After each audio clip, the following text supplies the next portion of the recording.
The ashes of betrayal still smoldered across 1,000 worlds when the Imperium began its most fundamental military reorganization in human history. The Horus Heresy had shattered not only the dream of the Great Crusade, but also the very foundations upon which the Emperor's armies had been built. Where once the Imperial army had marched alongside the Astartes legions as partners in conquest, the new reality demanded a complete reimagining of how humanity would wage war across the galaxy. The Imperial army of the Great Crusade bore little resemblance to what would emerge from the crucible of civil war. During the 30th and early 31st millennia, these forces had been organized as massive expedition fleets, each numbering in the millions, and equipped with the finest technology the nascent Imperium could produce. Solar Auxilia cohorts marched in void-hardened carapace armor, wielding Volkite weapons and graviton guns that could reduce enemy formations to atomic dust. Imperial army regiments fought with a confidence born of 2 centuries of unbroken victory, their commanders planning campaigns measured in star systems rather than individual worlds. The heresy changed everything. When Warmaster Horus turned his guns on Terra, fully half of the Imperial army's strength followed him into damnation. Entire expedition fleets vanished overnight as their commanders declared for the traitor cause, taking with them not just manpower but irreplaceable Dark Age technology and the accumulated military expertise of the Great Crusade. The Solar Auxilia, once the elite backbone of human forces, found themselves decimated as unit after unit chose sides in the growing conflict. By the time the Siege of Terra ended with the Emperor's internment in the Golden Throne, the Imperial army as an institution had effectively ceased to exist. The man tasked with rebuilding humanity's military might from this wreckage was Roboute Guilliman, the Primarch of the 13th Legion.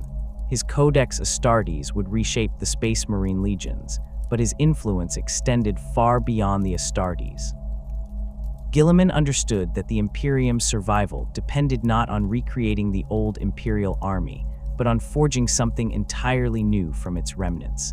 The new military doctrine would prioritize loyalty over effectiveness, redundancy over efficiency, and above all, the prevention of another Horus-scale betrayal.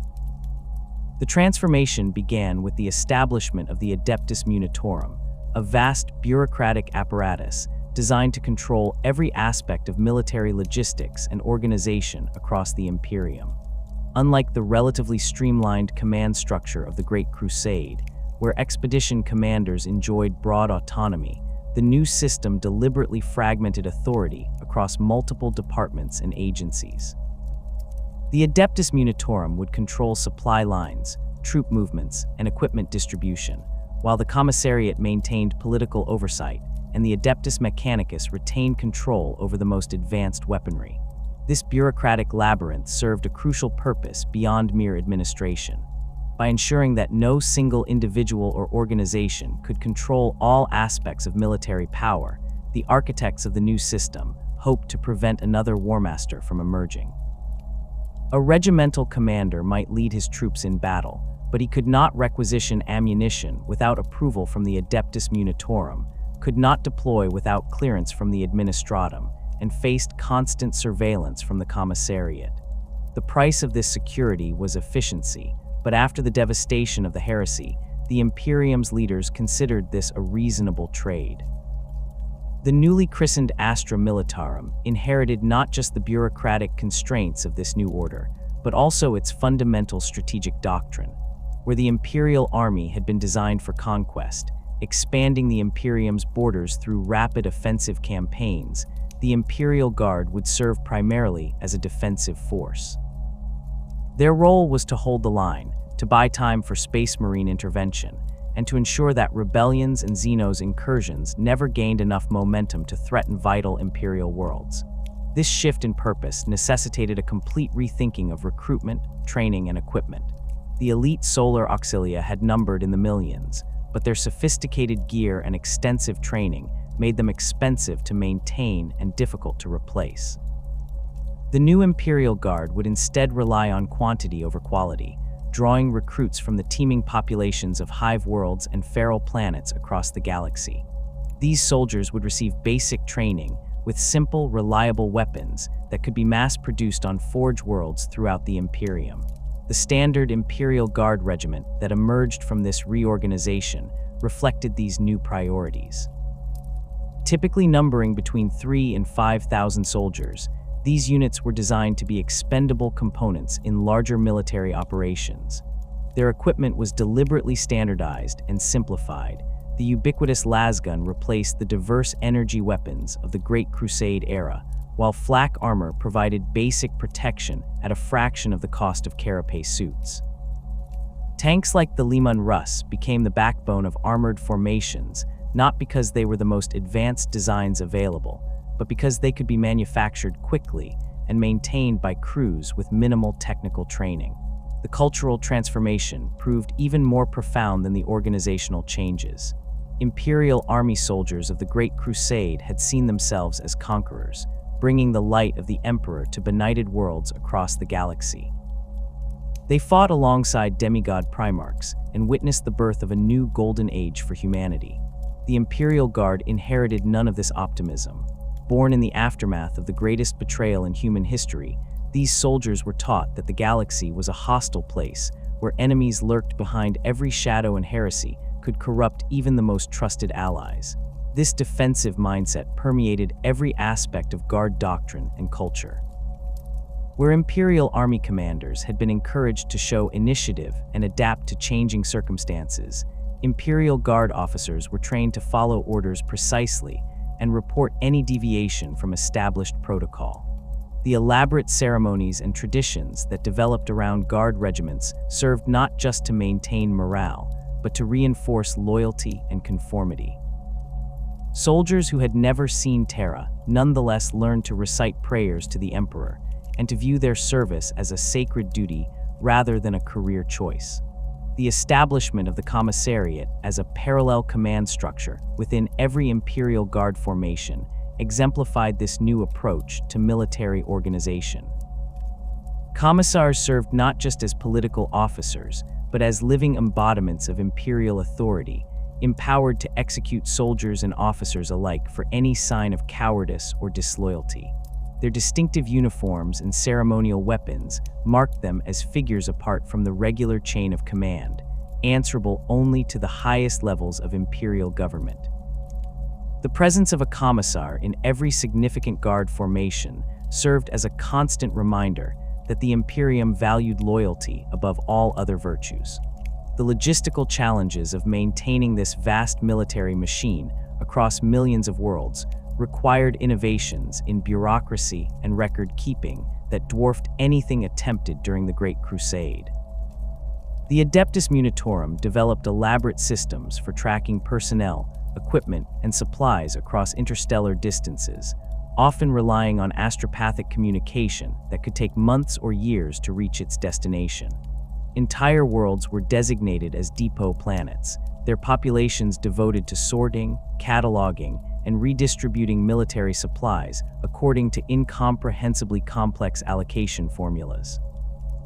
This system's inefficiencies were legendary even by imperial standards. Regiments might wait months for ammunition, while warehouses on nearby worlds overflowed with unused supplies. Equipment designed for desert warfare might be shipped to ice worlds, while Arctic gear gathered dust in equatorial storage facilities. Yet these apparent failures served the system's deeper purpose by making it nearly impossible for any individual or faction to accumulate significant military resources without authorization. The bureaucratic maze helped ensure that no future rebellion could match the scale and coordination of the Horus Heresy. The recruitment methods developed by the Astra Militarum reflected both the organization's massive personnel requirements and its emphasis on loyalty over competence. Unlike the selective recruitment practices of the Great Crusade era, which had drawn volunteers from across the galaxy, the new system relied primarily on planetary tithes. Each world in the Imperium was required to provide a certain number of recruits based on its population and strategic importance, with little regard for the quality or suitability of these conscripts for military service. This tithing system produced regiments with wildly varying capabilities and cultures. Cadian Shock Troops brought discipline and tactical expertise honed on a world where warfare was a way of life, while Catachan jungle fighters contributed survival skills and individual toughness that made them invaluable in hostile environments. Vestroyan firstborn regiments maintained traditions of honor and craftsmanship that dated back to their world's pre-imperial history, while Death Korps formations from Krieg embodied a fatalistic dedication to duty that bordered on the suicidal. The diversity of Imperial Guard regiments became both a strength and a weakness of the new system. While it ensured that the Astra Militarum could adapt to virtually any combat environment, it also created massive challenges in terms of coordination and supply. Regiments from different worlds often spoke different languages, followed incompatible tactical doctrines, and required specialized equipment that might not be available in active war zones. The solution was typically to treat regiments as interchangeable units regardless of their actual capabilities, leading to countless tactical disasters as specialized forces were committed to inappropriate missions.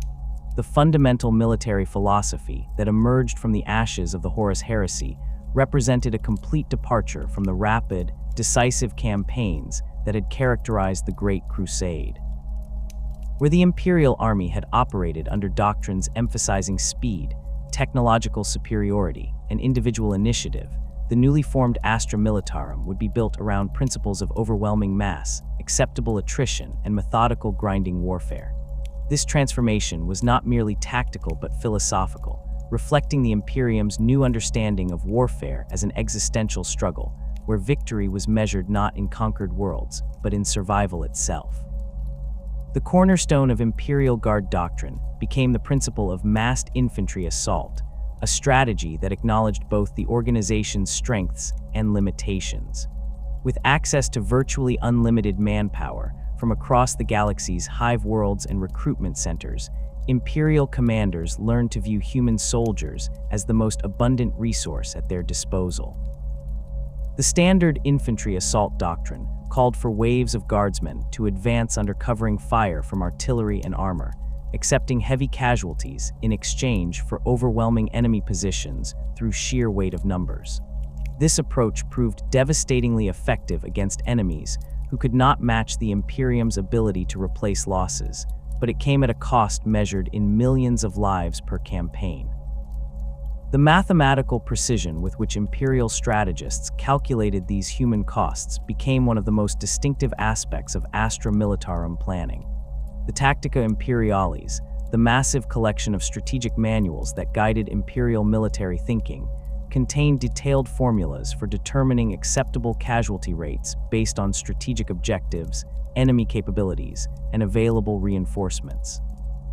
A planetary assault might be deemed successful if it achieved its objectives with losses below 60% of committed forces, while holding actions could justify casualty rates approaching 90% if they delayed enemy advances long enough for reinforcements to arrive. These calculations extended beyond simple battlefield mathematics to encompass the broader strategic picture. Imperial planners learned to factor in recruitment rates from specific worlds, training pipeline capacity, and transportation bottlenecks when determining force commitments. A regiment from Cadia might be considered more valuable than 3 regiments from a feral world, not because of individual soldier quality, but because Cadian replacement rates and training infrastructure could sustain longer campaigns. This cold arithmetic of human life became so ingrained in Imperial military culture that officers routinely discussed casualty projections with the same detachment they might reserve for ammunition expenditure rates.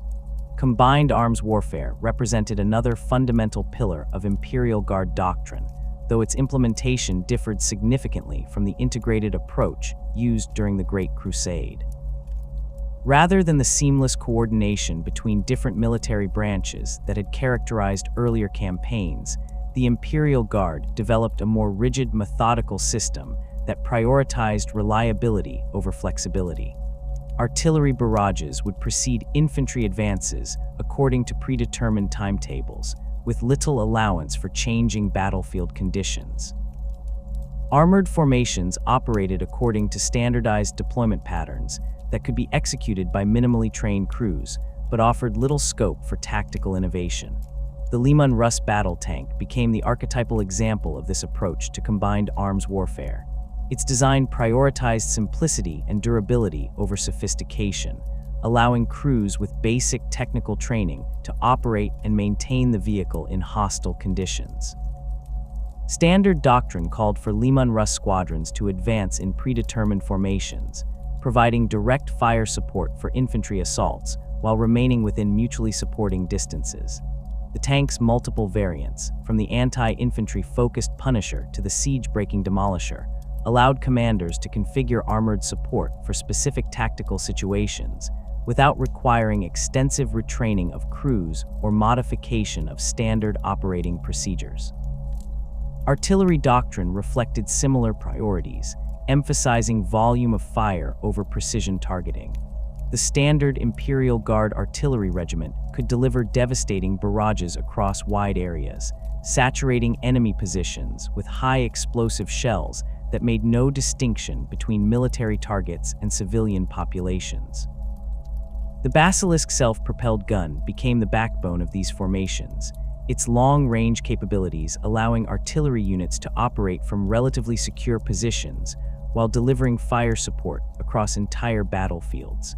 Doctrine called for preliminary bombardments lasting hours or even days, designed to suppress enemy defenses and demoralize defenders before infantry assaults began. The concept of attrition-based victory became perhaps the most defining characteristic of Imperial Guard strategic thinking. Rather than seeking decisive battles that could end campaigns quickly, Imperial commanders learned to view warfare as a process of gradually wearing down enemy capabilities through sustained pressure. This approach reflected both practical limitations and strategic advantages. While the Imperial Guard lacked the elite capabilities needed for rapid decisive action, the Imperium's vast resources allowed it to sustain prolonged campaigns that would exhaust smaller opponents. Siege warfare exemplified this attrition-based approach, with Imperial doctrine calling for methodical reduction of enemy fortifications through combined bombardment and assault. The siege of a typical hive city might last months or years, with Imperial forces gradually tightening their grip while systematically destroying infrastructure and supply lines. Standard procedure called for the establishment of multiple siege lines, each protected by its own fortifications and supplied through carefully planned logistics networks. Artillery would target specific sections of enemy defenses according to predetermined schedules, while infantry assaults probed for weaknesses without committing to costly frontal attacks until enemy capabilities had been sufficiently degraded. The integration of different Imperial military branches required elaborate coordination protocols that reflected the fragmented nature of Imperial authority. Unlike the unified command structure of the Great Crusade, where expedition commanders could direct all available forces, the post-heresy system deliberately separated different military capabilities under different chains of command. Space Marine chapters operated independently of Imperial Guard formations, while the Imperial Navy maintained its own strategic priorities that might not align with ground-based operations. Coordination between the Astra Militarum and Space Marine chapters followed strictly defined protocols that limited the scope of joint operations, while maintaining clear boundaries between different military hierarchies. When Space Marines deployed in support of Imperial Guard operations, they typically operated as independent strike forces rather than integrated units, hitting specific high-value targets, while Guard formations handled broader area control and occupation duties. This separation served multiple purposes. It prevented any single commander from controlling both elite and mass formations, while ensuring that Space Marine capabilities were not diluted through association with conventional military operations. The relationship between Imperial Guard forces and the Adeptus Mechanicus proved more complex, as the tech priests controlled much of the advanced equipment and technical expertise that Guard formations required. Standard protocols required Imperial Guard commanders to submit equipment requests through elaborate bureaucratic channels that could take months to process, even for urgent battlefield requirements. Tech priests assigned to Guard formations operated under their own chain of command, providing technical support according to mechanicus priorities rather than tactical necessities. This system frequently led to situations where critical repairs or modifications were delayed, while tech priests pursued their own research objectives or followed incomprehensible ritual requirements. Imperial Navy coordination presented its own challenges, as void-based operations followed completely different strategic timelines than ground campaigns. Naval commanders thought in terms of system-wide operations that might take years to complete, while Guard formations needed immediate orbital support for tactical situations developing over hours or days.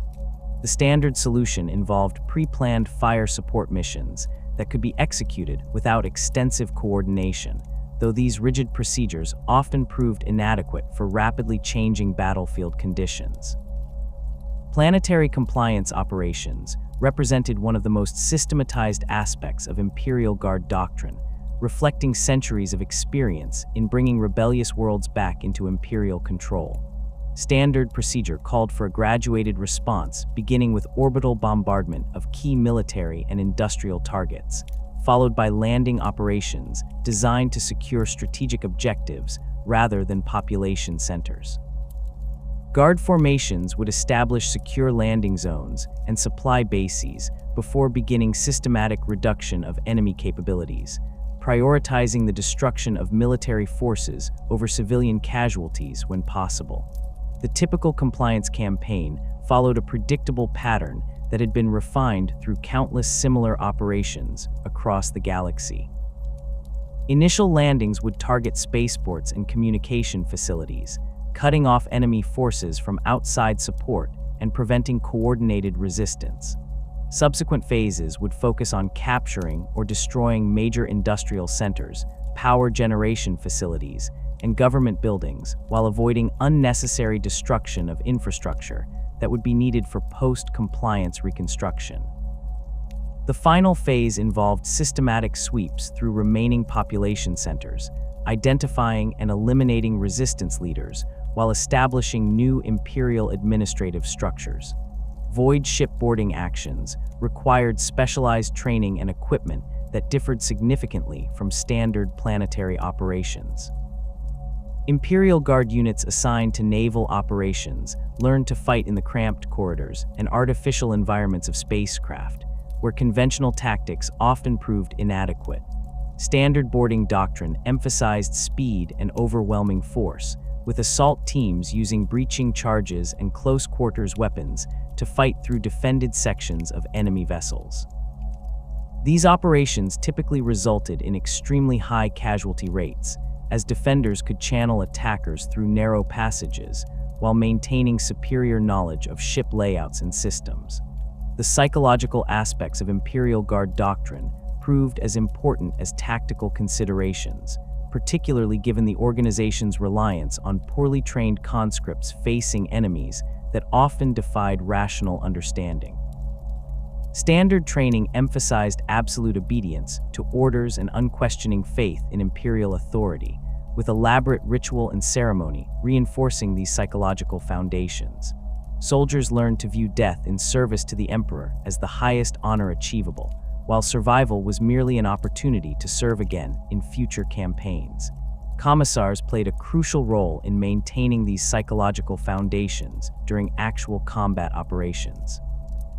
Their authority to execute soldiers for cowardice or insubordination served not just as punishment, but as a constant reminder of the consequences of failure. More importantly, commissars provided a visible symbol of Imperial authority that could maintain unit cohesion even under the most horrific battlefield conditions. Their training emphasized not just military tactics, but also psychological manipulation, allowing them to identify and address morale problems before they could spread through entire formations. The integration of these various doctrinal elements created a military system that was simultaneously massive in scale and rigid in execution. Imperial Guard operations followed predetermined patterns that could be implemented across different worlds and tactical situations without requiring extensive adaptation or innovation. This standardization allowed the Astra Militarum to coordinate operations involving millions of soldiers across multiple star systems, but it also created predictable patterns that experienced enemies could exploit. The standardized doctrines of the Tactica Imperialis represented only the theoretical framework within which the Astra Militarum operated. In practice, the vast diversity of worlds contributing regiments to the imperial war machine created a military organization that was simultaneously unified in purpose and wildly varied in execution. Each regiment carried with it the cultural DNA of its homeworld, shaped by millennia of local history, environmental pressures, and the particular demands of imperial compliance. The result was a fighting force that could adapt to virtually any battlefield condition while maintaining the fundamental loyalty and discipline that the post-heresy Imperium demanded. The Forge world of Cadia stood as the archetypal example of how planetary conditions could shape military excellence. Located perilously close to the Eye of Terror, Cadia had endured constant warfare for thousands of years, with chaos incursions and demon raids serving as a brutal but effective training ground for its population. Every Cadian child learned to strip and reassemble a lasgun before they could properly read, while playground games involved tactical exercises that would challenge seasoned officers from other worlds. The planet's geography reinforced these martial traditions, with its fortress cities connected by heavily fortified supply lines that turned every journey into a potential combat operation. Cadian Shock Troops reflected this heritage in every aspect of their organization and tactics. Their regiments maintained discipline standards that impressed even Space Marine observers, with soldiers capable of executing complex maneuvers under fire while maintaining formation integrity that lesser units could barely achieve during parade drills. The distinctive purple fatigues and silver aquila insignia of Cadian regiments became synonymous with military professionalism throughout the Imperium, though this reputation came at the cost of rigid adherence to doctrine that sometimes prevented tactical flexibility in unusual situations. The recruitment process on Cadia differed significantly from the conscription methods used on most Imperial worlds. Rather than selecting individuals based on age or physical capability, Cadian tithe regiments were formed from existing planetary defense units that had already proven themselves in actual combat against Chaos Raiders. These soldiers arrived at Imperial training facilities with years of experience fighting enemies that would break the sanity of troops from more peaceful worlds, creating regiments that required minimal additional preparation before deployment to active war zones. Cadian equipment reflected their world's proximity to major Forge worlds and their proven reliability in Imperial service. Standard Cadian loadouts included pattern lasguns with enhanced power packs, flak armor reinforced with additional chest and shoulder protection, and communication equipment that allowed squad-level coordination during complex operations. Their vehicles typically featured upgraded armor packages and enhanced targeting systems, modifications that reflected both their world's industrial capacity and their commanders' understanding of modern battlefield requirements. In stark contrast to Cadian military precision, the jungle world of Catachan produced regiments that epitomized individual survival skills and unconventional warfare tactics. Catachan's ecosystem represented one of the most hostile environments in Imperial space, with carnivorous plants, venomous insects, and predatory mammals that could kill unwary humans within minutes of exposure. The planet's human population survived through a combination of physical toughness, environmental awareness, and the kind of practical cunning that formal military training rarely developed. Catachan jungle fighters brought these survival skills to Imperial service, creating regiments that excelled in reconnaissance, infiltration, and operations in hostile terrain where conventional formations would struggle to maintain cohesion. Their informal command structure reflected their homeworld's egalitarian survival culture, with experienced fighters earning leadership positions through demonstrated competence rather than formal rank progression. This approach often confused Adeptus Munitorum officials accustomed to rigid hierarchies, but it produced units capable of operating independently for extended periods without external support. The physical appearance of Catachan soldiers immediately distinguished them from other Imperial Guard regiments. Years of survival in their homeworld's deadly environment produced individuals with enhanced muscle mass, reflexes honed by constant danger, and an almost supernatural awareness of their surroundings. Their preference for close-quarters weapons like combat knives and flamers reflected both their jungle warfare experience and their cultural emphasis on personal combat skills over ranged firefights. Catachan recruiting methods focused on entire communities rather than individual conscripts, recognizing that their survival skills were products of cultural knowledge passed down through generations rather than individual training. Tribal groups or settlement populations would be recruited as complete units, maintaining their existing social structures and leadership hierarchies within the formal Imperial Guard organization. This approach preserved the cultural knowledge that made Catachan fighters so effective, while ensuring that recruits maintained the social bonds necessary for unit cohesion in combat. The ice world of Vestroyan contributed regiments that represented the opposite extreme from Catachan informality. Vestroyan culture emphasized honor, tradition, and craftsmanship values that translated into military units with elaborate ceremonial uniforms, precisely maintained equipment, and combat doctrines that prioritized disciplined firepower over individual heroics. Their distinctive fur hats, ornate lasgun decorations, and formal military bearing made Vestroyan firstborn regiments instantly recognizable across Imperial battlefields. Vestroyan military traditions dated back to their world's pre-Imperial history, when competing noble houses had maintained professional military forces equipped with the finest weapons their artisans could produce. The integration of these traditions into Imperial Guard structure created regiments that combined traditional imperial discipline with a cultural emphasis on military excellence that exceeded even Cadian standards. Vestroyan soldiers took personal pride in their equipment maintenance, often spending hours cleaning and adjusting weapons that other regiments would consider perfectly functional. The recruitment practices on Vestroyan reflected their cultural values and industrial capacity. Each noble house contributed a specific number of soldiers to imperial tithe regiments, with families competing to provide the most capable recruits as a matter of honor. This system produced soldiers with above-average education levels and technical skills, making Vestroyan regiments particularly valuable for operations requiring precision marksmanship or complex equipment operation. Their enhanced training in artillery and heavy weapon systems made them preferred choices for siege warfare and defensive operations, where sustained, accurate fire could compensate for numerical disadvantages. Tallarn Desert Raiders emerged from a world transformed by catastrophic warfare, their fighting methods shaped by the planet's conversion from a verdant agricultural world to a radioactive wasteland during the Horus Heresy.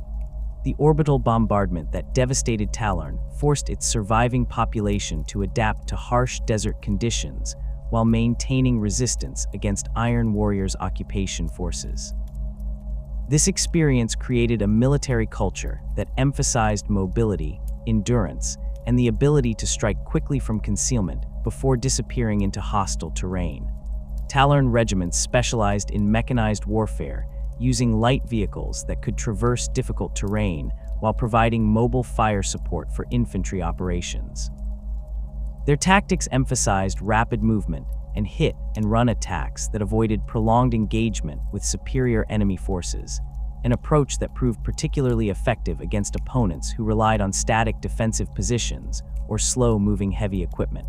The distinctive robes and facial coverings worn by Tallarn soldiers served both practical and cultural purposes, protecting them from harsh environmental conditions while maintaining their world's pre-bombardment traditions.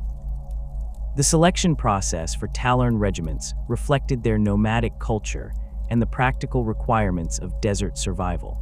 Potential recruits underwent extended trials in the planet's wasteland regions, with only those demonstrating exceptional endurance and navigation skills earning positions in tithe regiments.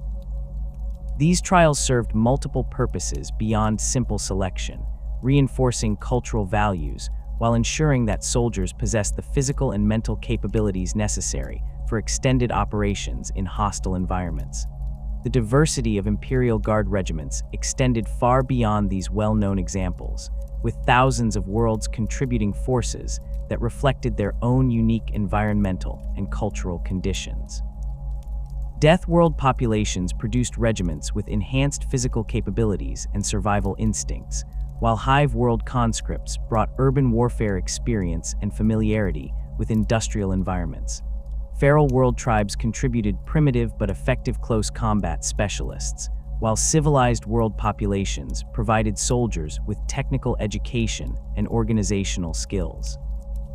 The process of founding new regiments involved complex negotiations between planetary governors, Adeptus Munitorum officials, and Adeptus Terra representatives, with each party pursuing different objectives that rarely aligned perfectly. Planetary governments sought to minimize the impact of military tithes on their world's productivity and stability, often attempting to rid themselves of troublesome populations or political dissidents through military service. The Adeptus Munitorum focused on meeting numerical quotas for different types of military units, while Adeptus Terra officials evaluated potential regiments based on broader strategic considerations that might not be apparent to local authorities. Adeptus Munitorum selection criteria evolved over millennia of experience with different types of military units, creating elaborate classification systems that attempted to categorize regiments based on their capabilities and optimal deployment conditions. Standard categories included line infantry, mechanized infantry, armored formations, artillery units, and specialist forces, with each category subdivided into multiple specializations that reflected specific tactical roles. However, these bureaucratic classifications often failed to capture the subtle differences between regiments from similar worlds, leading to deployment decisions that ignored crucial cultural or tactical distinctions. The evaluation process for new regiments typically involved extensive testing of representative samples, with Adeptus Munitorum officials conducting standardized assessments of physical capabilities, weapons proficiency, and unit cohesion under simulated combat conditions. These tests provided useful data for administrative purposes, but they could not replicate the complex environmental and cultural factors that determined how regiments would perform in actual combat situations. Consequently, many regiments found themselves assigned to operations that poorly matched their capabilities, while others discovered unexpected strengths when deployed in situations that differed from their original training environment. Regional variations in equipment and organization reflected the Imperium's fragmented industrial base and the practical challenges of supplying military forces across interstellar distances. Forge worlds within different segmentums produced equipment variants that incorporated local technological traditions and resource availability, creating subtle but significant differences in capabilities between otherwise similar regiments. Solar segmentum regiments typically received equipment that reflected the ancient Forge world's advanced manufacturing capabilities, while Ultima segmentum forces often carried weapons that incorporated more recent technological innovations developed during the Indomitus Crusade. Segmentum command structures also influenced regimental organization and tactical doctrine, with different regional headquarters developing their own interpretations of standard Imperial Guard procedures. Segmentum Solar maintained the most conservative approach to military organization, emphasizing traditional tactics and proven equipment designs that had served the Imperium for millennia. Segmentum Pacificus developed more flexible command structures that reflected the need to coordinate operations across vast distances with limited communication capabilities, while Segmentum Tempestus created specialized formations designed to operate in the hazardous conditions near the galactic core. Subsector requirements created additional layers of variation in regimental capabilities and organization. Regions facing constant orc incursions developed tactical doctrines emphasizing rapid response and overwhelming firepower, while areas threatened by chaos cultists focused on counterinsurgency operations and population control. Subsectors near major trade routes maintained regiments equipped for void ship operations and boarding actions, while frontier regions created formations specialized for exploration and first contact situations with unknown xenos species. The cultural exchange between regiments from different worlds created unexpected developments in tactics and organization that often exceeded the capabilities of their individual components. Veterans from multiple campaigns developed hybrid fighting techniques that combined elements from different regimental traditions, creating informal tactical innovations that gradually spread through the broader Imperial Guard community. These cross-cultural military developments occurred despite official policies that discouraged fraternization between different regimental types, demonstrating the practical benefits of diversity within the imperial military system. The transformation of diverse planetary forces into a unified imperial military machine required a command structure that could impose order across the galaxy's countless cultural and tactical variations, while maintaining the rigid loyalty that the post-heresy Imperium demanded. The hierarchy that emerged from this necessity created one of the most complex military organizations in human history, where formal rank structures intersected with political oversight, religious authority, and specialized expertise in ways that often defied conventional military logic. Understanding this labyrinthine system requires examining not just the official chains of command, but the informal relationships and competing authorities that actually determined how decisions were made on imperial battlefields. At the foundation of every Imperial Guard formation stood the White Shield, the newest and most expendable soldiers in the imperial military hierarchy. These recruits, typically drawn from planetary defense forces or fresh conscription drives, represented the raw human material from which the Astra Militarum forged its fighting strength.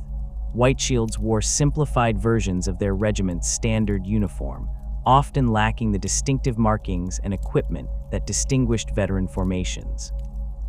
Their training focused on basic weapons handling, elementary tactics, and absolute obedience to superior officers, with little attention paid to individual initiative or complex decision-making skills. The progression from White Shield to full guardsman marked the first significant milestone in an Imperial soldier's career, typically occurring after surviving their initial combat deployment or completing specialized training programs. This advancement brought access to standard regimental equipment, including properly fitted flak armor, personal weapons with full modification packages, and the distinctive insignia that marked them as full members of their unit. More importantly, Guardsmen gained the right to participate in their regiment's cultural traditions and informal hierarchies, social structures that often proved more important for unit cohesion than formal military ranks. Squad-level leadership fell to corporals and sergeants, non-commissioned officers who bridged the gap between common soldiers and the commissioned officer corps. These positions required a combination of tactical competence, leadership ability, and political reliability that made them among the most challenging roles in the imperial military hierarchy. Corporals typically commanded 8 to 12 soldiers in standard infantry squads, while sergeants led specialized units or served as senior advisors to junior officers.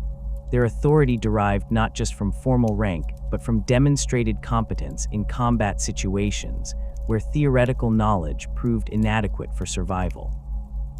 The selection process for non-commissioned officers varied significantly between different regimental types, reflecting their diverse cultural backgrounds and tactical requirements. Cadian regiments promoted soldiers based on performance in standardized leadership assessments and tactical exercises that emphasized adherence to established doctrine. Catachan units selected leaders through informal consensus among squad members, recognizing individuals who had demonstrated survival skills and practical judgment in hostile environments. Vestroyan formations maintained elaborate promotion ceremonies that reinforced their cultural emphasis on honor and military tradition, while Death Korps regiments advanced soldiers based purely on their willingness to accept suicidal missions without question. Junior commissioned officers entered the Imperial Guard hierarchy through various pathways that reflected the Imperium's diverse educational and social systems. Schola Progenium graduates represented the most prestigious route to commissioned rank, their training in imperial institutions providing comprehensive education in military theory, imperial history, and the political complexities of military command. These officers typically began their careers as lieutenants or junior lieutenants, positions that carried significant theoretical authority but limited practical experience in managing combat operations. The contrast between Schola Progenium officers and those promoted from the ranks created ongoing tensions within many Imperial Guard formations. Academy-trained officers possess superior knowledge of imperial doctrine and administrative procedures, but they often lack the practical experience and cultural understanding that made battlefield leadership effective. Promoted sergeants brought combat experience and soldier loyalty, but they frequently struggled with the complex bureaucratic requirements that governed modern imperial military operations. Successful regiments learned to balance these different leadership styles, using academy officers for planning and administration, while relying on experienced non-commissioned officers for tactical execution. Company-level command typically fell to captains or majors, officers responsible for coordinating multiple squads or specialized units in combat operations. These positions required not just tactical competence, but also the administrative skills necessary to manage complex logistics, personnel issues, and coordination with other imperial military branches. Company commanders served as the primary interface between regimental headquarters and frontline fighting units, translating strategic objectives into tactical missions while managing the practical challenges of keeping soldiers fed, equipped, and motivated in hostile environments. The authority structure within Imperial Guard companies reflected the organization's emphasis on redundant oversight and political reliability. Company commanders answered not just to regimental leadership, but also to commissars, Adeptus Militarum representatives, and various specialist personnel whose authority could override tactical decisions in specific circumstances. This system created complex webs of competing authority that required considerable political skill to navigate effectively, with successful company commanders learning to balance military necessity against bureaucratic requirements while maintaining the loyalty of their subordinates. Regimental command represented the apex of practical military leadership within the Imperial Guard hierarchy, with colonels bearing responsibility for coordinating thousands of soldiers in complex multi-unit operations. These officers typically possessed decades of military experience, having progressed through various company and battalion commands while demonstrating both tactical competence and political reliability. Regimental commanders enjoyed significant autonomy in tactical decision-making, but their authority was constrained by elaborate oversight mechanisms that reflected the Imperium's deep suspicion of independent military power. The relationship between regimental commanders and their commissar counterparts exemplified the complex balance between military effectiveness and political control that characterized Imperial Guard operations. Commissars possessed the authority to override tactical decisions, remove officers from command, and execute soldiers for cowardice or insubordination, powers that made them among the most feared figures in imperial military hierarchy. However, effective commissars understood that excessive interference in tactical operations could undermine military effectiveness, leading to informal arrangements where political officers focused on maintaining morale and loyalty, while allowing experienced commanders to handle battlefield decisions.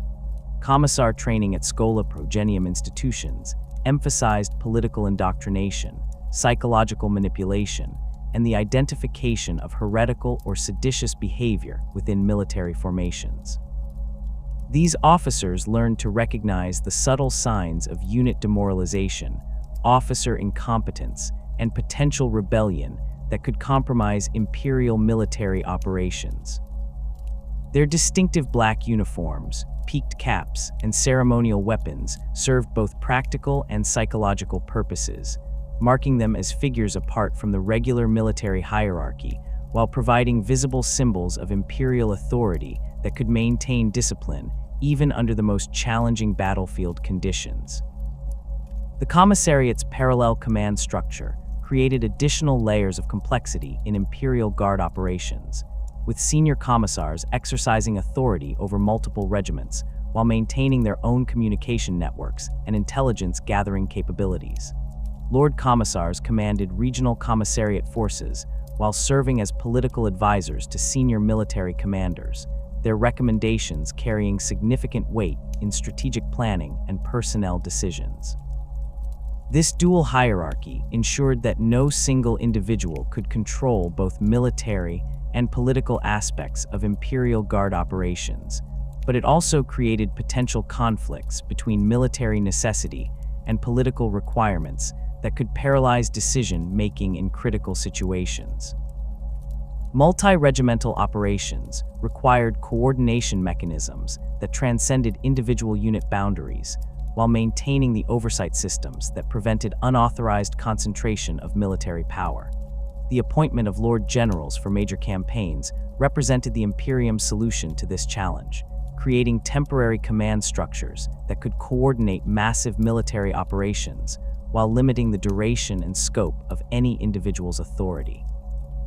These appointments required approval from multiple imperial institutions, including the High Lords of Terra, regional segmentum commands, and the Adeptus Militarum, ensuring that no single faction could install their preferred candidates without broader institutional support. Lord Generals typically commanded campaign forces numbering in the millions, coordinating operations across multiple star systems while managing complex logistics networks that spanned interstellar distances. Their authority extended beyond simple military command to include diplomatic negotiations with planetary governments, coordination with Space Marine chapters and other imperial military branches, and the allocation of scarce resources between competing operational requirements. These responsibilities required not just military expertise, but also political acumen and administrative competence that few officers possessed, making successful Lord Generals among the most valuable assets in imperial service. The selection process for Lord General appointments reflected the competing interests and complex politics that governed imperial military operations. Segmentum commands typically nominated candidates based on their military records and demonstrated competence in previous campaigns, while the Adeptus Militarum evaluated potential appointees based on their administrative capabilities and reliability in managing complex logistics operations. The commissariat provided political assessments that focused on loyalty and ideological purity, while various other imperial institutions offered their own perspectives based on their specific institutional interests. Campaign command structures varied significantly depending on the scale and nature of military operations, with different organizational models developed for different types of warfare. Planetary compliance operations typically used simplified command hierarchies that emphasized rapid decision-making and tactical flexibility, while extended siege campaigns required elaborate administrative structures that could manage sustained operations over months or years. Multi-system campaigns created additional layers of complexity, with regional commands coordinating multiple planetary operations while maintaining strategic coherence across vast distances. The relationship between Imperial Guard commanders and planetary governors created another dimension of complexity in military operations, particularly during compliance campaigns where political and military objectives might not align perfectly. Planetary governors possessed significant authority over local resources and populations, powers that could either support or undermine military operations depending on their cooperation with imperial commanders. Successful military leaders learned to navigate these political relationships carefully, using diplomatic skills and bureaucratic knowledge to secure necessary support while avoiding conflicts that could compromise their missions. Adeptus Militarum officials wielded enormous influence over military operations through their control of supply chains, transportation assets, and personnel assignments, powers that often proved more decisive than formal military authority. These bureaucrats could expedite or delay critical supplies, redirect reinforcements to different theaters, and influence personnel assignments in ways that determine the success or failure of entire campaigns. Their decisions were supposedly based on complex allocation formulas and strategic priorities established by higher imperial authorities, but in practice, personal relationships and political considerations often played significant roles in determining resource distribution. The integration of Ministorum priests into Imperial Guard command structures reflected the organization's dual role as both military force and instrument of imperial faith. These clerics served not just as spiritual advisors, but as active participants in military operations, their sermons and religious ceremonies serving to maintain morale and reinforce loyalty among soldiers facing horrific battlefield conditions. Senior priests possessed significant influence over strategic planning, particularly in operations involving heretical enemies where religious considerations might override purely tactical concerns. Sanctioned psychers represented perhaps the most complex element in Imperial Guard command structures, their abilities essential for communication and battlefield support, while their potential for corruption created constant security concerns. Astropaths enabled interstellar communication that made coordinated multi-system campaigns possible, while battlefield psychers provided tactical advantages that could determine the outcome of critical engagements. However, their integration into military operations required elaborate security protocols and specialized oversight that added additional layers of complexity to already complicated command structures. The authority relationships between different specialist personnel created ongoing challenges for military commanders who needed to coordinate their capabilities while managing their competing institutional loyalties. Tech priests answered to Mechanicus hierarchy rather than military command, making their cooperation dependent on factors that might have little relation to immediate tactical requirements.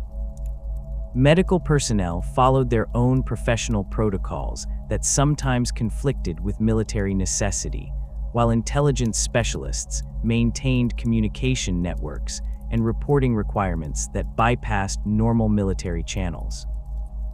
The standardization of Imperial Guard equipment represented one of the most ambitious logistical undertakings in human history, requiring the coordination of thousands of forge worlds, billions of manufacturing facilities, and supply networks that spanned entire galactic sectors. Unlike the diverse and often exotic weaponry that had equipped the Imperial Army during the Great Crusade, the post-heresy military doctrine demanded equipment that could be mass-produced, easily maintained, and operated by minimally trained personnel drawn from across the galaxy's countless worlds. This transformation from quality to quantity fundamentally altered not just how Imperial forces fought, but how the Imperium itself understood the relationship between technology and military power. The ubiquitous lasgun emerged as the archetypal weapon of this new philosophy, its design representing a careful balance between effectiveness, reliability, and manufacturing simplicity. The basic pattern incorporated a focusing crystal array that converted stored electrical energy into coherent light beams, capable of penetrating standard body armor and inflicting lethal wounds on most humanoid targets. The weapon's power pack system allowed for sustained fire rates that exceeded most projectile weapons, while its solid-state construction eliminated the complex mechanical components that made other energy weapons vulnerable to battlefield damage and environmental contamination. Standard Imperial Guard lasguns measured approximately 1 meter in length, with reinforced polymer stocks and barrel shrouds that could withstand the rough handling inevitable in military service. The weapon's distinctive angular profile, marked by the prominent power pack housing and integrated iron sights, became instantly recognizable across Imperial space as the symbol of human military might. Manufacturing specifications called for components that could be produced using standard industrial equipment available on most civilized worlds, ensuring that replacement parts and maintenance supplies remained available even in remote sectors far from major forge world facilities. The power pack system that energized Imperial lasguns represented a masterpiece of practical engineering, providing reliable energy storage in compact units that could be recharged using virtually any available power source. Standard packs contained enough energy for approximately 100 shots at maximum power settings, though experienced soldiers learned to adjust their weapons output based on target requirements and tactical situations. Empty power packs could be recharged using vehicle generators, portable solar collectors, or even open flames in emergency situations, making lasguns practically immune to ammunition supply disruptions that plagued projectile weapon systems. Regional variations in lasgun production reflected the diverse technological capabilities and resource availability across different forge worlds and manufacturing centers. Cadian pattern lasguns incorporated enhanced targeting systems and reinforced construction that reflected their homeworld's proximity to major forge world facilities and their reputation for military excellence. Vostroyan manufactured weapons featured ornate decorative elements and precision-crafted components that exceeded standard specifications but required more skilled maintenance personnel. Catachan variants emphasized durability and environmental resistance over aesthetic considerations, with sealed mechanisms and corrosion-resistant materials designed for operation in hostile jungle conditions. The ammunition logistics for lasgun-equipped forces proved remarkably simple compared to the complex supply requirements of projectile weapons. Rather than manufacturing and transporting millions of individual cartridges, Imperial quartermasters needed only to ensure adequate supplies of power pack, charging equipment, and replacement focusing crystals. A single portable generator could recharge hundreds of power packs daily, while focusing crystal replacements were required only after thousands of shots or significant weapon damage. This logistical advantage allowed Imperial Guard formations to maintain sustained combat operations in situations where traditional ammunition supplies would have been exhausted within days. Flak armor represented the standard protective equipment issued to Imperial Guard personnel, its layered construction providing essential protection against small arms fire, shrapnel, and environmental hazards while remaining light enough for extended infantry operations. The basic design incorporated multiple layers of ballistic cloth, ceramic trauma plates, and ablative materials that could absorb and disperse kinetic energy from incoming projectiles. Standard flak vests covered the torso and shoulders while allowing sufficient mobility for combat operations, though additional components could be added for specific operational requirements. The manufacturing process for flak armor utilized readily available materials and production techniques that could be implemented on virtually any industrial world within the Imperium.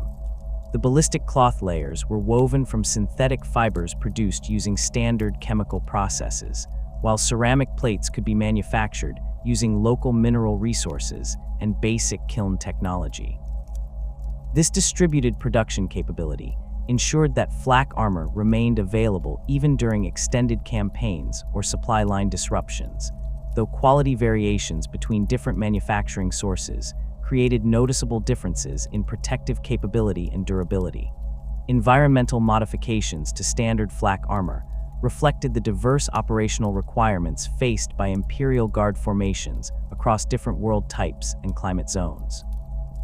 Arctic variants incorporated additional insulation layers and sealed joints to prevent heat loss in extreme cold conditions, while desert modifications featured enhanced ventilation systems and reflective coatings to manage thermal loads. Void-capable armor included integrated life support connections and reinforced seals that could maintain pressure integrity during spacecraft operations, though these specialized variants required more complex manufacturing processes and maintenance procedures. The basic infantry kit issued to Imperial Guard soldiers reflected decades of experience in determining the essential equipment needed for sustained combat operations across diverse operational environments. Standard loadouts included personal weapons, ammunition supplies, field rations, water purification tablets, basic medical supplies, and specialized equipment appropriate to their regiment's tactical role. The total weight of this equipment typically ranged between 20 and 30 kilograms, requiring careful balance between operational capability and soldier mobility. Communication equipment formed an essential component of standard infantry kits, with Vox casters providing squad-level coordination capabilities that proved crucial for effective tactical operations. These devices utilized encrypted transmission protocols that prevented enemy interception while maintaining sufficient range for company-level operations. Standard Vox casters incorporated ruggedized construction and extended battery life that allowed continuous operation for several days without recharging, though their effectiveness could be degraded by atmospheric conditions, terrain features, and enemy electronic warfare capabilities. Field maintenance kits contain the basic tools and supplies necessary for soldiers to maintain their equipment during extended operations without access to dedicated support personnel. These kits included cleaning supplies for weapons and armor, basic repair tools for mechanical components, replacement parts for commonly damaged items, and instructional materials that provided step-by-step maintenance procedures. The emphasis on soldier-level maintenance reflected the practical reality that Imperial Guard formations often operated in situations where specialized technical support was unavailable for extended periods. Heavy weapons platforms provided Imperial Guard formations with the firepower necessary to engage armored targets, fortified positions, and large enemy formations that exceeded the capabilities of standard infantry weapons. The lascannon represented the premier anti-armor weapon in the Imperial arsenal, its focused energy beam capable of penetrating the heaviest armor plating used by enemy vehicles and fortifications. Standard lascannon teams consisted of 2 operators, with one soldier managing the weapon's targeting systems, while the other handled power pack management and ammunition supply. Lascannon construction emphasized reliability and ease of maintenance over sophisticated targeting systems or advanced materials, reflecting the weapon's intended use by minimally trained personnel in harsh battlefield conditions. The focusing array incorporated multiple redundant crystal elements that allowed continued operation even after significant battle damage, while the power supply system could utilize standard Imperial Guard power packs or dedicated high-capacity energy cells. The weapon's distinctive angular profile and prominent cooling vanes made it instantly recognizable on Imperial battlefields, where its distinctive energy discharge often served as a rallying point for infantry advances. Heavy bolter teams provided sustained automatic fire support that proved essential for suppressing enemy infantry and engaging lightly armored targets at extended ranges. These weapons fired mass reactive explosive rounds that detonated after penetrating target surfaces, creating devastating wounds against personnel targets while retaining sufficient penetration to damage light vehicles and fortifications. Standard heavy bolters required 2-person crews to manage their weight and ammunition requirements, with gunners focusing on target engagement, while loaders handled the complex ammunition feed systems and barrel cooling procedures. The ammunition logistics for heavy bolter operations created significant supply challenges that required careful planning and coordination with Adeptus Archives supply networks. Each weapon consumed approximately 1,000 rounds per hour of sustained combat, with ammunition weighing nearly 2 kilograms per 100-round belt. Transport of sufficient ammunition for extended operations required dedicated vehicles and personnel, while the specialized manufacturing requirements for mass reactive rounds limited production to major Forge World facilities and specialized munitions plants. Mortar systems provided indirect fire support that allowed Imperial Guard formations to engage targets beyond direct line of sight while remaining concealed from enemy observation and return fire. Standard Imperial mortars fired high explosive shells in high arc trajectories that could reach targets behind cover or within fortified positions, making them particularly valuable for siege operations and urban warfare. The weapon's relatively simple construction and operation made them suitable for use by standard infantry personnel with minimal additional training, though effective employment required sophisticated fire control procedures and communication with forward observers. The tactical applications of mortar systems within Imperial Guard doctrine emphasized their role in suppressing enemy positions prior to infantry assaults and providing responsive fire support during fluid combat situations. Standard procedures called for mortar teams to establish firing positions several kilometers behind front-line formations, using indirect fire techniques to engage targets identified by forward observers or company commanders. The weapon's rapid rate of fire and quick displacement capabilities made them valuable for providing immediate fire support during unexpected enemy contact, though their effectiveness depended heavily on accurate target location information and coordination with advancing infantry units. Specialized environmental equipment reflected the diverse operational requirements faced by Imperial Guard formations deployed across the galaxy's countless world types and climate zones. Void suits provided essential life support capabilities for operations in vacuum environments or aboard spacecraft, incorporating self-contained breathing apparatus, thermal regulation systems, and magnetic boot attachments for zero-gravity maneuvering. These suits required extensive training to operate effectively, with specialized procedures for equipment checks, emergency protocols, and coordination with spacecraft systems. Rebreather systems allowed extended operations in hostile atmospheric conditions, filtering out toxic gases, particulate matter, and biological contaminants that could incapacitate or kill unprotected personnel.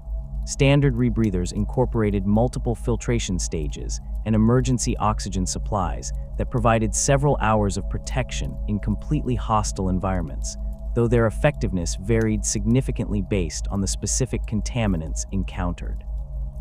Training in rebreather operation emphasized proper seal procedures, filter replacement techniques, and recognition of equipment failure symptoms that could prove fatal if ignored. Climatic adaptation gear encompassed a wide range of specialized equipment designed for operations in extreme environmental conditions that exceeded human tolerance without technological assistance.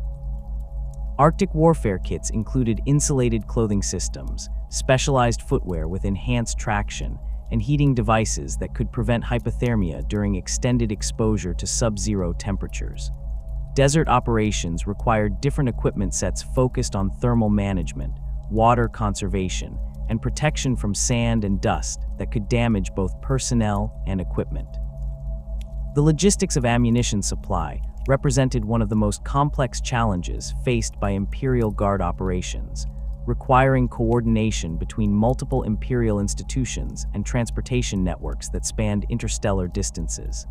Standard ammunition types required different manufacturing processes, storage conditions, and transportation methods that complicated supply planning and inventory management. Lasgun power packs could be recharged using local power sources, but projectile weapons required continuous supplies of manufactured cartridges that had to be produced at specialized facilities and transported to operational areas. Ammunition manufacturing concentrated at major forge worlds and specialized munitions plants that possessed the industrial capacity and technical expertise necessary for large-scale production. These facilities produced standardized ammunition types in massive quantities, with individual production runs often numbering in the millions of rounds. Quality control procedures emphasized consistency and reliability over performance optimization, ensuring that ammunition would function properly regardless of storage conditions or handling procedures encountered during transportation and distribution. Transportation of ammunition supplies required dedicated cargo vessels and specialized handling equipment that could manage the safety requirements and storage conditions necessary for different ammunition types. Explosive materials required isolated storage compartments and careful environmental controls to prevent accidental detonation, while energy weapon power packs needed protection from electromagnetic interference and extreme temperatures. The scheduling of ammunition shipments had to account for the extended travel times inherent in interstellar transportation, with supply planners working months or years in advance to ensure adequate supplies reached operational areas when needed. Weapon maintenance procedures emphasized soldier-level capabilities that could keep equipment functional without access to specialized technical personnel or advanced repair facilities. Standard maintenance kits included cleaning supplies, basic tools, and replacement parts for commonly worn components, along with detailed instructional materials that provided step-by-step procedures for routine maintenance tasks. Training programs taught soldiers to recognize signs of weapon malfunction, perform field repairs using available materials, and identify problems that required specialist attention. The Forge World Manufacturing Network that supported Imperial Guard operations represented one of the largest industrial enterprises in human history, coordinating production across thousands of worlds to meet the equipment requirements of billions of soldiers. Major Forge worlds like Mars, Lucius, and Risa specialized in different equipment types based on their technological capabilities and resource availability, while smaller manufacturing centers produced components and supplies for regional distribution networks. This distributed production system provided redundancy against enemy action or natural disasters, while ensuring that equipment supplies remained available across the galaxy's vast distances. Quality control standards for Imperial Guard equipment emphasized reliability and consistency over performance optimization, reflecting the organization's doctrine of overwhelming quantity rather than technological superiority. Manufacturing specifications included detailed tolerance requirements, materials standards, and testing procedures that ensured equipment would function properly under battlefield conditions. However, the practical challenges of coordinating production across thousands of facilities with varying capabilities inevitably led to quality variations that affected equipment performance and soldier confidence in their gear. Resource allocation for equipment production required complex calculations that balanced strategic requirements against available industrial capacity and raw material supplies. The Adeptus Militarum maintained elaborate databases tracking production capabilities, resource availability, and equipment requirements across different operational theaters, using this information to develop production schedules and allocation priorities. However, the extended timescales involved in interstellar logistics often meant that equipment arrived at operational areas months or years after initial requests, creating ongoing challenges for military planners attempting to coordinate complex operations. The mechanized doctrine that emerged from the ashes of the Horus Heresy represented a fundamental shift in how the Imperium approached armored warfare, moving away from the sophisticated but vulnerable super heavy tanks and exotic technologies that had characterized the Great Crusade toward a philosophy of rugged reliability and mass production. At the heart of this transformation stood the Leman Russ battle tank, a design that would become so synonymous with Imperial armored might that its distinctive silhouette came to represent human military power across countless worlds. The tank's origins traced back to pre-heresy, standard template construct patterns, but its widespread adoption reflected the new Imperium's desperate need for vehicles that could be manufactured quickly, maintained by minimally trained crews, and operated effectively by conscripts drawn from across the galaxy's diverse populations. The basic Leman Russ design embodied the pragmatic engineering philosophy that would define Imperial military technology for the next 10 millennia. Its hull construction utilized thick steel plates welded into a simple box configuration that provided excellent protection against most anti-tank weapons, while remaining within the manufacturing capabilities of standard industrial facilities. The tank's weight of 62 tons distributed across wide tracks gave it acceptable mobility across most terrain types, though its top speed of 35 kilometers per hour made it unsuitable for rapid breakthrough operations. The crew compartment accommodated 4 personnel in cramped but functional positions, with the commander and gunner operating the main turret systems, while the driver and hull gunner managed vehicle movement and forward defensive fire. The standard armament configuration mounted a 120 smoothbore cannon in the main turret, a weapon capable of engaging enemy armor at ranges exceeding 2 kilometers while providing devastating high explosive support for infantry operations. The cannon's ammunition storage allowed for 42 rounds of mixed types, including armor-piercing shells for anti-tank work, high-explosive rounds for infantry suppression, and specialized ammunition for specific tactical situations. Secondary armament typically included a hull-mounted lascannon for additional anti-armor capability, and a pintle-mounted heavy stubber for close-range infantry defense, though these configurations varied based on tactical requirements and available equipment. The Leman Russ proved its worth not through technological sophistication, but through sheer reliability and ease of maintenance. Its mechanical systems incorporated robust components that could withstand battlefield damage while remaining repairable using basic tools and readily available parts. The engine compartment housed a multi-fuel power plant capable of operating on various petroleum products, alcohol, or even wood-derived fuels in emergency situations. This fuel flexibility proved crucial for extended operations in remote sectors where specialized fuel supplies might be unavailable for months at a time. Training programs for Leman Russ crews emphasized practical skills over theoretical knowledge, recognizing that most tank operators would be drawn from populations with limited technical education. Standard crew training lasted 12 weeks and covered basic vehicle operation, gunnery procedures, maintenance protocols, and tactical employment within Imperial Guard formations. Advanced training for commanders and specialized crew positions extended this period to 6 months, though even experienced crews rarely achieved the level of technical expertise that had characterized Great Crusade armored formations. The tactical employment of Leman Russ tanks within Imperial Guard doctrine reflected the organization's emphasis on methodical, attrition-based warfare rather than rapid maneuver operations. Standard deployment called for tank squadrons to advance in line formation, providing direct fire support for infantry assaults while maintaining mutual supporting distances that allowed individual vehicles to cover each other against anti-tank threats. This approach maximized the tank's firepower advantage while minimizing the risk of individual vehicle loss to enemy action, though it also reduced tactical flexibility and prevented exploitation of breakthrough opportunities.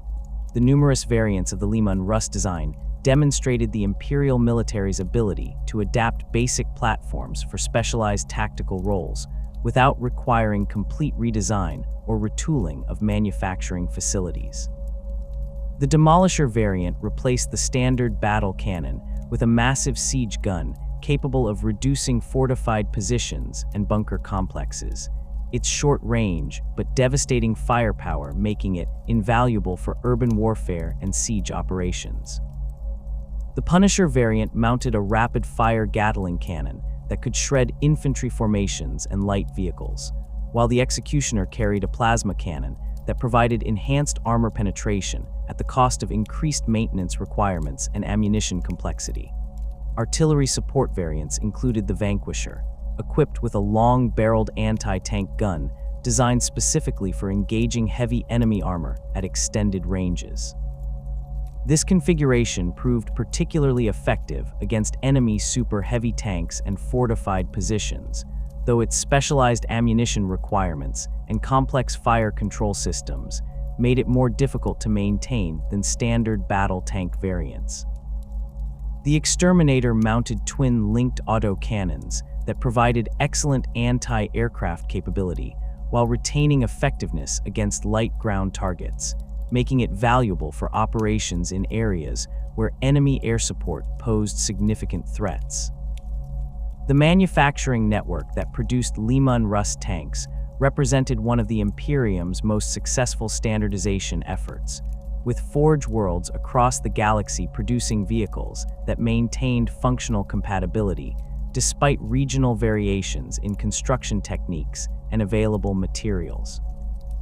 Major production centers like Lucius, Ryza, and Griffon 4 specialized in different variants based on their technological capabilities and strategic requirements, while smaller forge worlds contributed components and subassemblies to the broader production network. This distributed manufacturing approach provided redundancy against enemy action, while ensuring that replacement vehicles and spare parts remained available across multiple galactic sectors.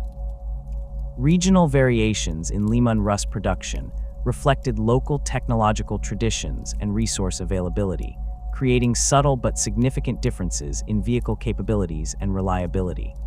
Cadian pattern tanks incorporated enhanced armor packages and improved fire control systems that reflected their homeworld's proximity to major Forge World facilities and their reputation for military excellence. Vostroyan manufactured vehicles featured ornate decorative elements and precision-crafted components that exceeded standard specifications, while Tallarn variants emphasized mechanical reliability and simplified maintenance procedures suited to desert warfare conditions. The logistics of supporting Leman Russ operations required extensive supply networks that could provide fuel, ammunition, and spare parts across interstellar distances, while maintaining the complex maintenance schedules necessary for sustained armored operations. Fuel consumption averaged 15 liters per kilometer under combat conditions, requiring dedicated fuel transport vehicles and forward supply dumps to support extended operations.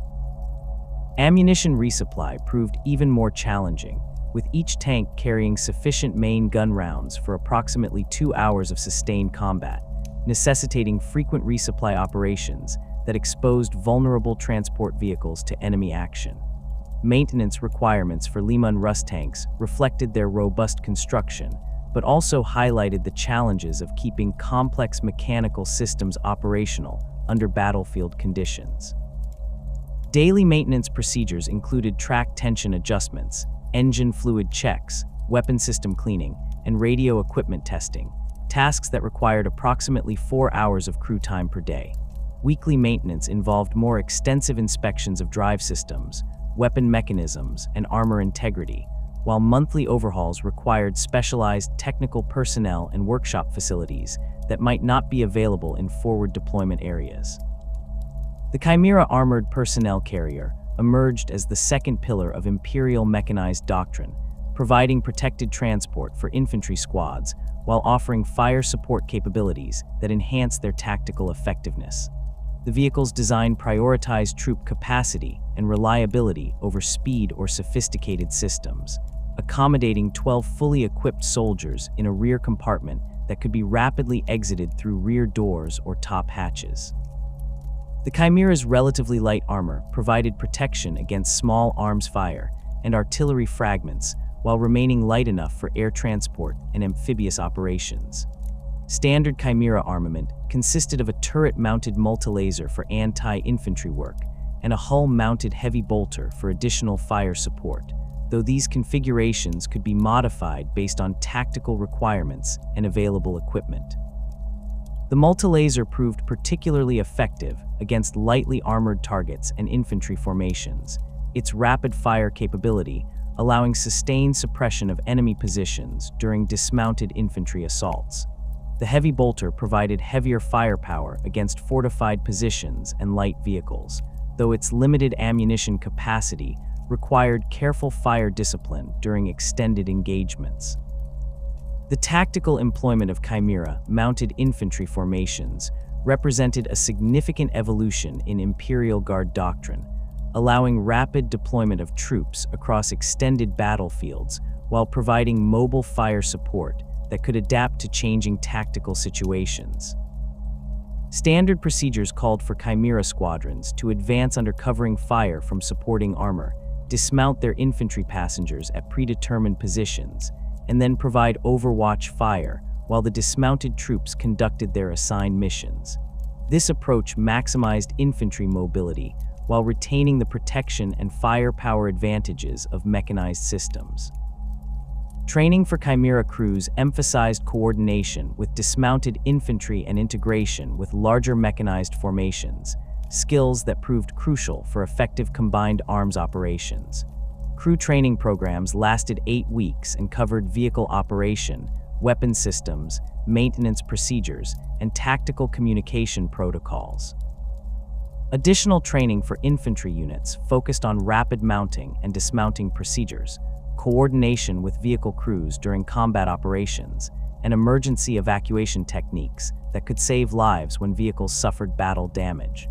The numerous variants of the Chimera platform demonstrated its adaptability to specialized roles within Imperial Guard formations, with modifications ranging from simple equipment changes to complete internal reconfiguration. Command variants replaced troop compartments with additional communication equipment and map tables, allowing senior officers to coordinate complex operations while remaining mobile on the battlefield. Medical variants included surgical facilities and patient transport equipment that could provide advanced medical care in forward areas, while recovery variants mounted heavy winches and repair equipment for battlefield vehicle recovery operations. Artillery support within Imperial mechanized doctrine relied heavily on self-propelled systems that could provide responsive fire support while maintaining the mobility necessary to avoid counter-battery fire. The Basilisk self-propelled gun represented the standard artillery platform, mounting a 132mm Earthshaker cannon on a modified Chimera chassis that provided excellent mobility and crew protection. The weapon's range of 15 kilometers allowed artillery units to engage targets across entire battlefields while remaining positioned well behind frontline formations, though its relatively light armor made it vulnerable to enemy counter-battery fire and air attacks. Basilisk operations required extensive coordination with forward observers and fire control personnel, as the weapon's indirect fire capability depended on accurate target location information and sophisticated ballistic calculations.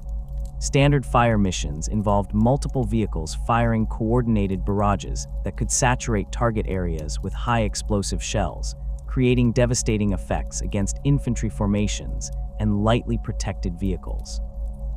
The weapon's ammunition capacity of 40 rounds provided approximately 30 minutes of sustained fire, after which resupply operations became necessary to maintain continued fire support.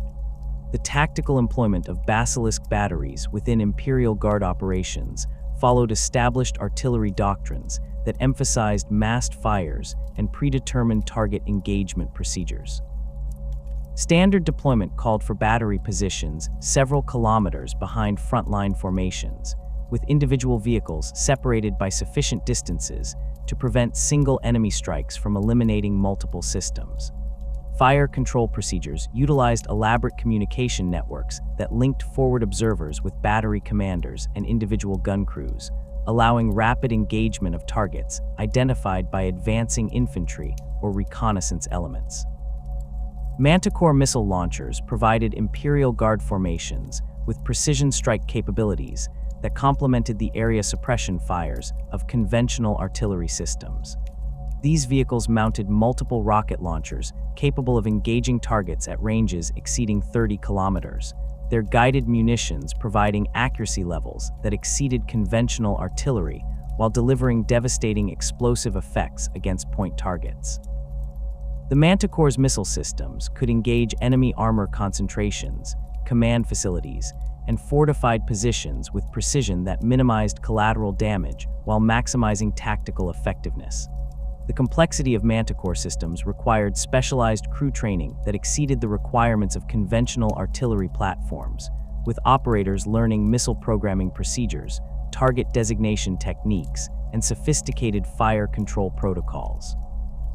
Missile resupply operations proved more complex than conventional ammunition handling, as each rocket required individual inspection and programming before loading, processes that could take several hours to complete.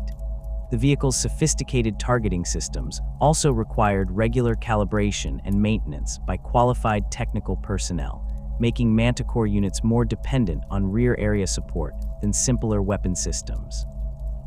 Static gun emplacements represented the defensive component of Imperial artillery doctrine, providing long-term fire support for fixed positions while offering superior protection and ammunition capacity compared to mobile systems. These installations typically mounted heavy guns or missile systems in reinforced concrete positions that could withstand direct enemy fire while providing commanding fields of fire across likely approach routes. The construction of static artillery positions required significant engineering resources and time, making them suitable primarily for long-term defensive operations or siege warfare situations. The integration of static and mobile artillery systems within Imperial defensive plans created layered fire support networks that could engage enemy forces at multiple ranges while providing redundancy against counter-battery fire. Forward positions typically included mortar pits and light gun positions that could provide immediate fire support for defending infantry, while intermediate positions housed medium artillery that could engage targets across regimental sectors. Long-range positions included heavy guns and missile systems capable of engaging targets throughout divisional areas, their deep positioning providing protection against enemy counter-battery fire while maintaining coverage of critical defensive zones. Specialized vehicles within Imperial mechanized formations provided capabilities that standard tanks and personnel carriers could not deliver, filling tactical niches that proved crucial for operations in diverse environments and against varied enemy types. The Hellhound flame tank represented the premier close assault vehicle, mounting a turret-equipped Inferno cannon capable of clearing fortified positions and bunker complexes that conventional weapons could not effectively engage. The vehicle's flame projector could deliver burning promethium across ranges exceeding 60 meters, creating walls of fire that could deny terrain to enemy forces while providing devastating anti-personnel effects. Hellhound operations required specialized tactics that maximized the vehicle's unique capabilities while minimizing exposure to enemy anti-tank weapons, as the vehicle's fuel tanks and flame systems created vulnerability to catastrophic destruction if penetrated by enemy fire. Standard employment called for Hellhound platoons to advance under covering fire from supporting armor, engage fortified positions at close range, and then rapidly withdraw before enemy forces could coordinate effective counterattacks. The psychological effects of flame weapons often proved as valuable as their direct military impact, as few enemy forces could maintain effective resistance when faced with advancing flame tanks. Sentinel walkers provided Imperial Guard formations with reconnaissance and light fire support capabilities in terrain where conventional vehicles could not operate effectively. These bipedal vehicles could traverse rough terrain, dense forests, and urban rubble that would immobilize tracked vehicles, while their elevated position provided superior observation and fields of fire. Standard Sentinel armament included a multi-laser or auto cannon for engaging light targets, though specialized variants mounted different weapon systems based on tactical requirements. The unique mobility characteristics of Sentinel walkers made them valuable for reconnaissance missions and rapid response operations, though their light armor and exposed mechanical systems made them vulnerable to enemy fire. Crew training emphasized stealth and mobility over direct engagement, with pilots learning to use terrain and concealment to avoid detection while gathering intelligence on enemy positions and movements. The walker's relatively simple construction and maintenance requirements made it suitable for operations in remote areas where more sophisticated vehicles might prove difficult to support. Valkyrie aircraft represented the air mobility component of Imperial Guard operations, providing rapid transport for infantry units and specialized personnel across extended battlefields. These vertical takeoff aircraft could transport 12 fully equipped soldiers or equivalent cargo loads at speeds exceeding 400 kilometers per hour, allowing rapid deployment and extraction operations that conventional ground transport could not achieve. The aircraft's multiple lascannon and rocket pod armament provided fire support during landing operations while offering defensive capabilities against enemy aircraft and ground targets. Valkyrie operations required specialized pilot training and maintenance support that exceeded the requirements of ground vehicles, making these aircraft valuable but limited resources within Imperial Guard formations. Flight operations demanded careful coordination with ground forces and air traffic control systems, as the aircraft's speed and altitude capabilities created potential conflicts with other friendly forces operating in the same areas. Weather conditions and enemy air defenses could severely limit Valkyrie operations, making them most effective when employed as part of larger combined arms operations that could suppress enemy anti-aircraft capabilities. The tactical deployment doctrines for specialized vehicles emphasized their integration with conventional forces rather than independent operations, recognizing that their unique capabilities were most effective when employed as part of larger combined arms formations. Hellhound flame tanks typically operated in close coordination with infantry assaults, providing specialized fire support during the final phases of attacks on fortified positions. Sentinel walkers served as reconnaissance screens for advancing armor formations, providing early warning of enemy positions and obstacles, while maintaining communication with following forces. Air mobility operations using Valkyrie aircraft required extensive planning and coordination to ensure successful integration with ground operations, as the aircraft's limited fuel capacity and payload restrictions demanded precise timing and positioning. Standard air assault procedures called for detailed reconnaissance of landing zones, suppression of enemy air defenses, and coordination with ground forces to ensure adequate support for inserted units. The aircraft's extraction capabilities proved equally important, allowing rapid evacuation of wounded personnel or specialized units that had completed their missions. The maintenance and logistics requirements for specialized vehicles created additional challenges for Imperial Guard formations, as these systems often required different spare parts, fuel types, and technical expertise compared to standard equipment. Hellhound fuel systems needed specialized promethium supplies and safety equipment that conventional fuel handling procedures could not accommodate. Sentinel walkers required hydraulic fluids and mechanical components that differed from standard vehicle maintenance supplies, while Valkyrie aircraft needed aviation fuel, specialized lubricants, and technically qualified maintenance personnel. The integration of these diverse vehicle types within Imperial Guard formations required flexible organizational structures that could accommodate their different capabilities and support requirements while maintaining overall unit coherence. Standard mechanized regiments typically included mixed vehicle companies that combined different platform types based on tactical requirements, allowing commanders to tailor their forces for specific missions while maintaining logistical efficiency.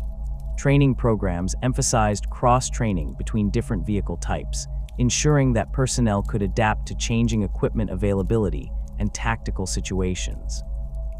The complex vehicle formations that characterized Imperial mechanized warfare required equally sophisticated organizational structures to coordinate their diverse capabilities, while maintaining the rigid command hierarchies that defined Astra Militarum operations.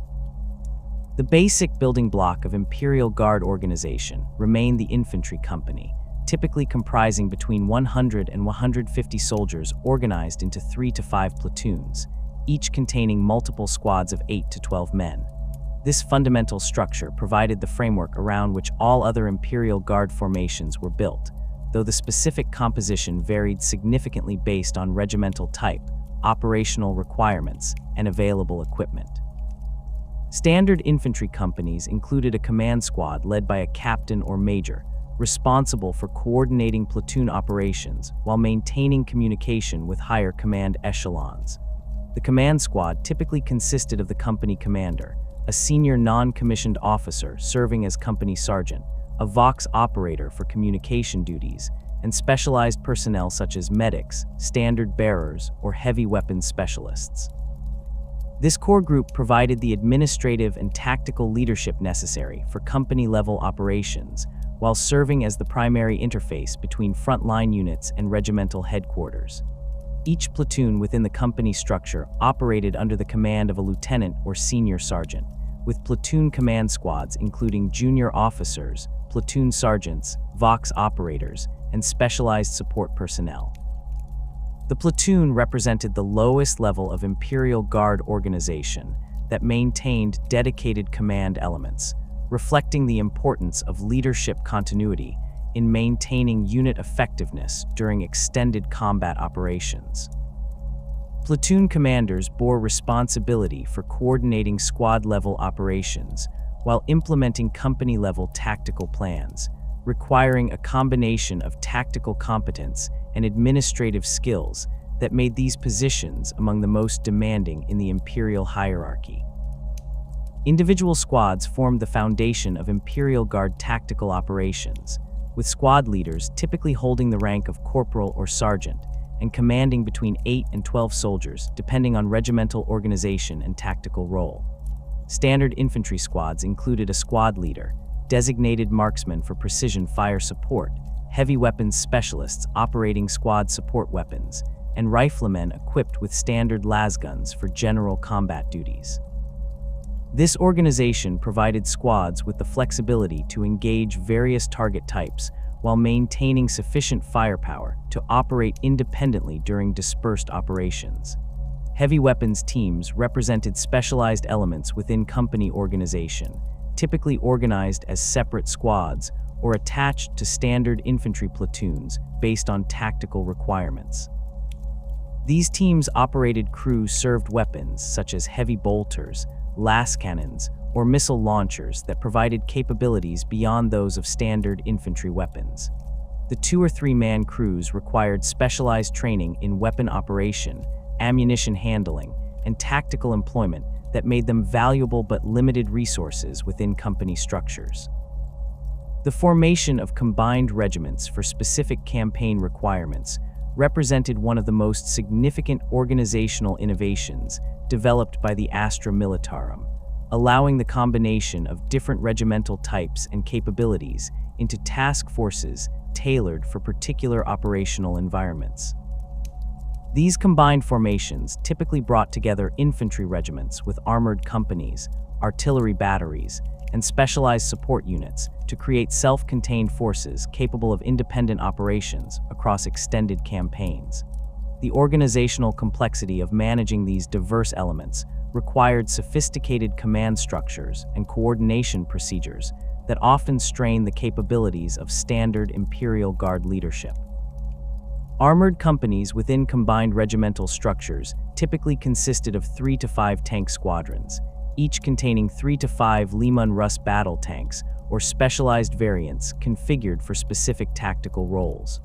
Company command elements included command tanks equipped with enhanced communication systems and additional staff personnel for coordinating complex armored operations.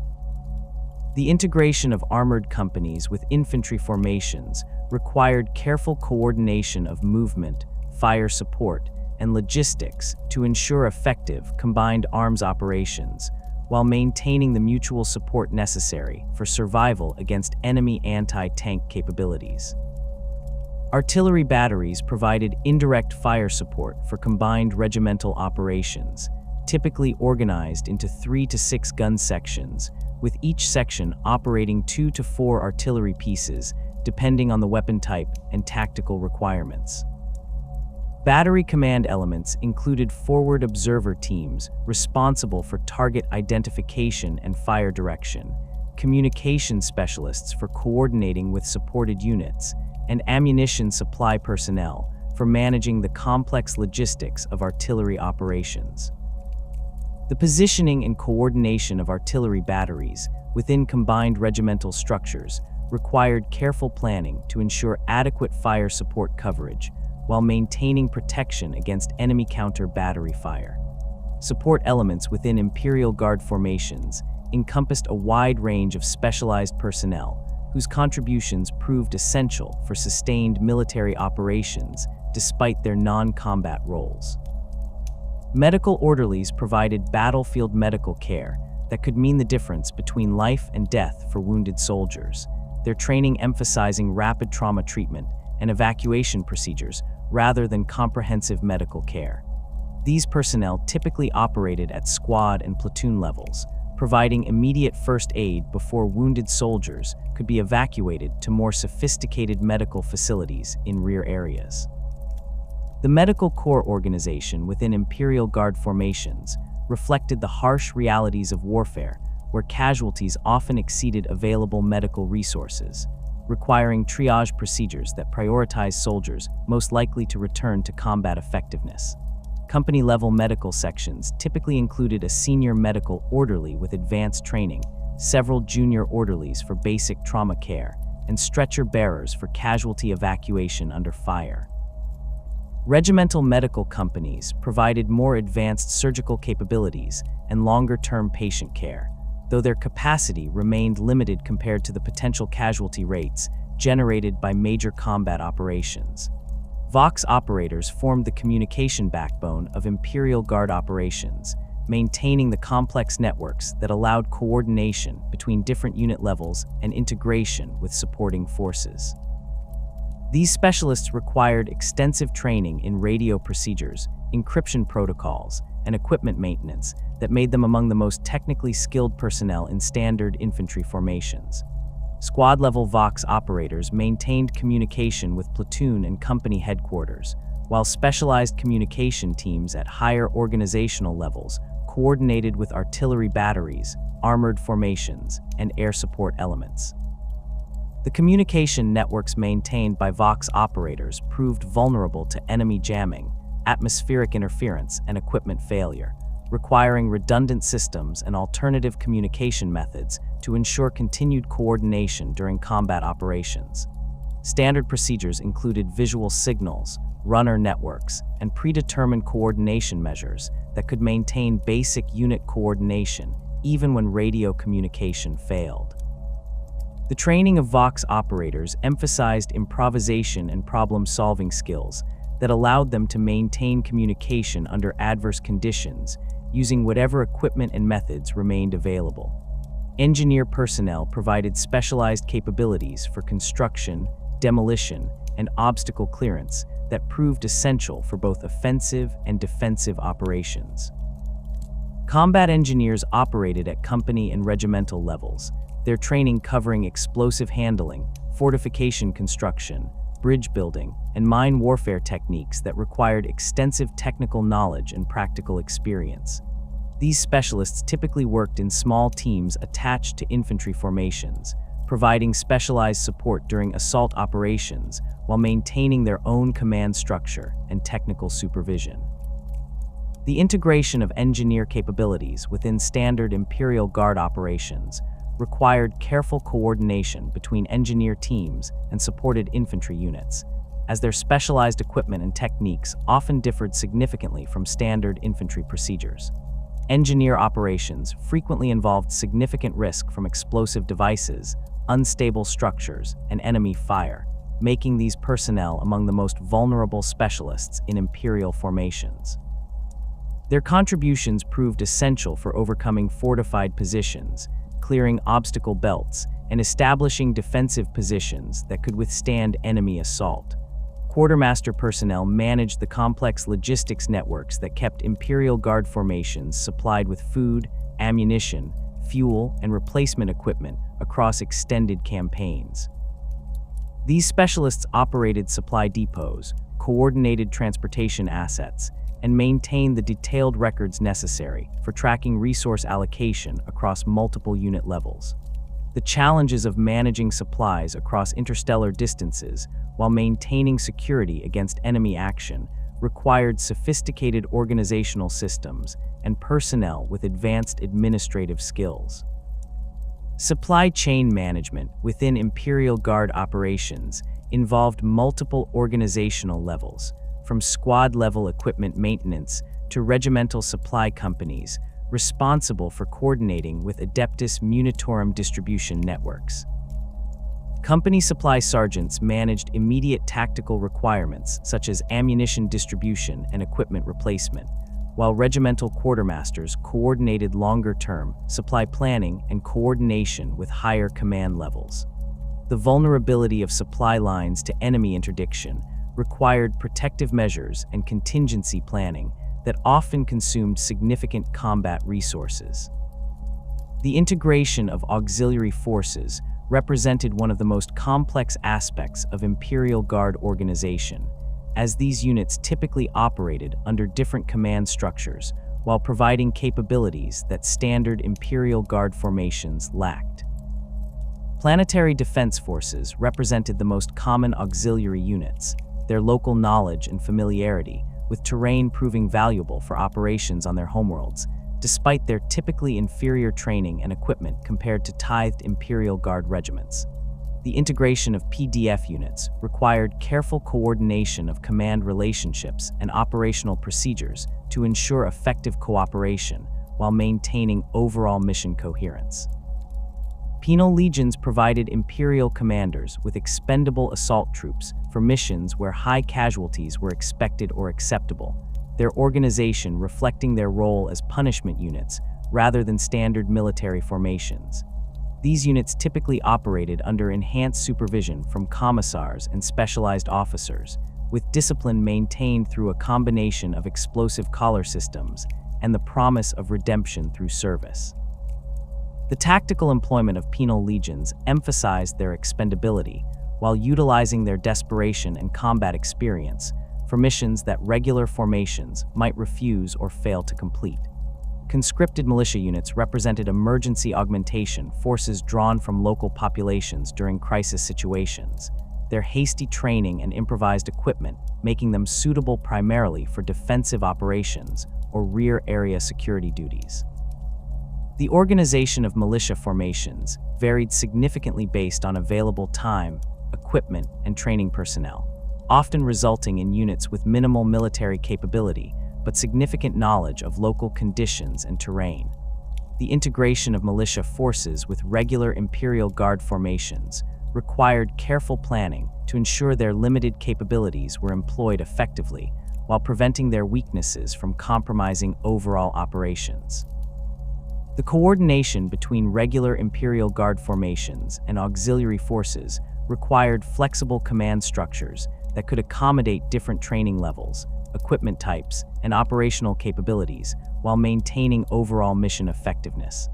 Standard procedures typically assigned auxiliary units to specific sectors or missions that matched their capabilities while providing regular formation oversight and support. The communication systems connecting different force types often proved inadequate for complex coordination, requiring simplified command procedures and predetermined coordination measures. Specialized support units within Imperial Guard organization included reconnaissance elements, intelligence personnel, and technical specialists whose contributions proved essential for effective military operations despite their relatively small numbers. Reconnaissance squads provided forward observation and intelligence gathering capabilities that allowed commanders to make informed tactical decisions, their training emphasizing stealth, observation skills, and communication procedures. These units typically operated independently or in small teams, requiring high levels of individual competence and initiative that distinguished them from standard infantry formations. Intelligence personnel operated at multiple organizational levels, from company intelligence sections responsible for tactical information gathering to regimental intelligence officers, who coordinated with higher command levels and specialized intelligence organizations. Their responsibilities included prisoner interrogation, document analysis, communication interception, and liaison with commissariat and other imperial intelligence agencies.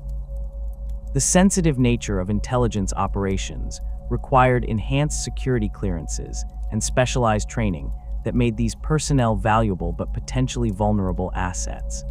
Technical specialists provided maintenance and repair capabilities for complex equipment that exceeded the capabilities of standard soldier training, their expertise proving essential for maintaining operational readiness of sophisticated weapons systems and vehicles. These personnel typically operated in small teams attached to formations using specialized equipment, providing both routine maintenance and emergency repair capabilities. The training of technical specialists required extensive education in specific equipment types, making them difficult to replace and valuable targets for enemy action. The organizational flexibility required for effective Imperial Guard operations created tensions between standardized procedures and tactical effectiveness, as rigid command structures often proved inadequate for rapidly changing battlefield conditions. Successful commanders learned to balance doctrinal requirements with practical necessities, creating informal coordination procedures and command relationships that enhanced tactical effectiveness while maintaining the oversight systems that prevented unauthorized concentration of military power. These adaptations often occurred at the expense of administrative efficiency and bureaucratic compliance, creating ongoing conflicts between military effectiveness and institutional control. Training programs for Imperial Guard personnel reflected the diverse organizational requirements and the need to prepare soldiers for complex multi-unit operations involving different force types and capabilities. Standard training emphasized basic military skills, unit procedures, and coordination techniques that would allow effective integration with different organizational elements.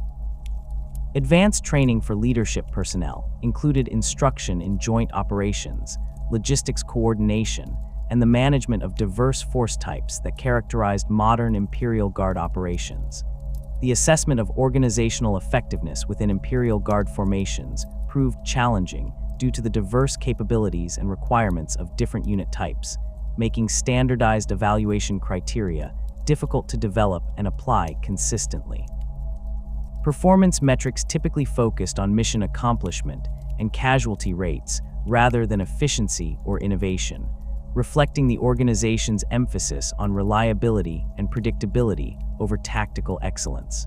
The reporting systems used to evaluate unit performance often failed to capture the complex interactions between different organizational elements that determined overall effectiveness.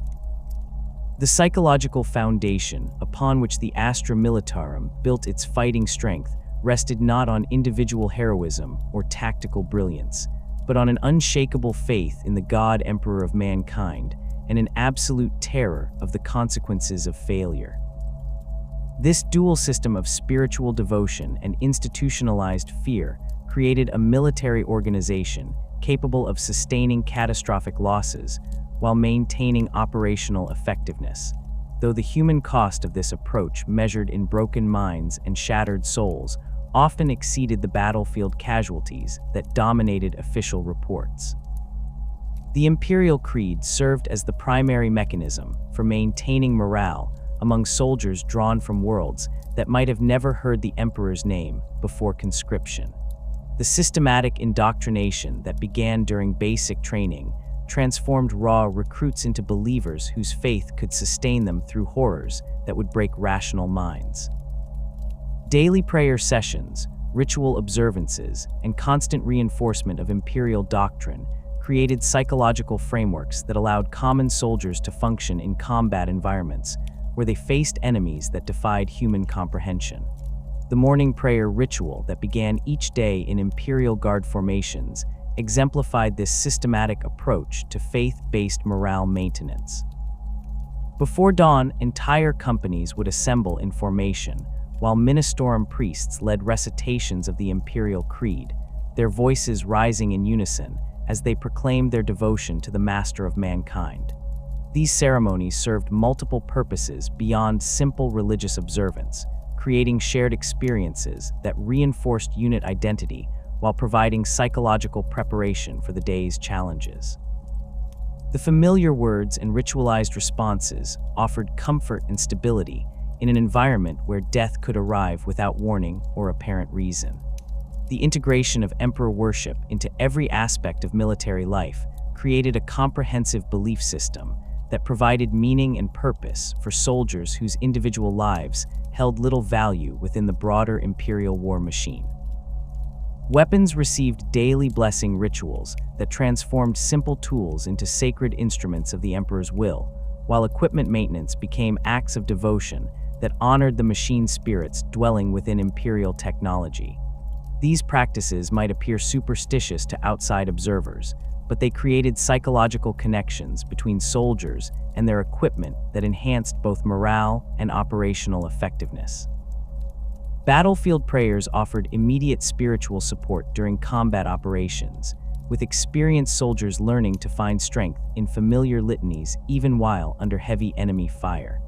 The recitation of the Litany of Hatred before assault operations created focused aggression that overcame natural fear responses, while the prayer for the fallen provided psychological closure for survivors dealing with the loss of comrades. These spiritual practices required no special training or equipment, making them available to every soldier regardless of their background or technical capabilities. The role of Ministorum priests within Imperial Guard formations extended far beyond simple religious instruction, as these clerics served as psychological warfare specialists who understood how to manipulate human emotions for military purposes. Their training at ecclesiarchy institutions emphasized practical psychology alongside theological education, preparing them to identify and address the specific morale problems that plagued military formations operating under extreme stress. A skilled priest could recognize the early signs of unit demoralization and implement targeted interventions that restored fighting spirit before problems spread through entire formations. The theatrical aspects of Ministorum ceremonies provided essential emotional outlets for soldiers dealing with the accumulated stress of prolonged combat operations. The dramatic sermons, elaborate rituals, and emotional catharsis of religious services allowed personnel to express fears and anxieties that military discipline normally suppressed. These controlled emotional releases prevented the buildup of psychological pressure that could explode into panic, desertion, or mutiny during critical moments. The priests' understanding of crowd psychology enabled them to channel these emotions toward productive ends, transforming fear into righteous anger and despair into fanatical determination.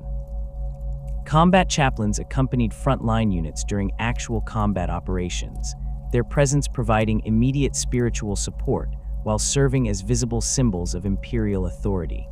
These warrior priests carried both ceremonial weapons and practical combat gear, prepared to fight alongside the soldiers they served, while offering last rites to the dying and battlefield absolution to the wounded. Their distinctive robes and religious symbols made them easily identifiable on chaotic battlefields, allowing soldiers to find spiritual guidance even during the most desperate fighting.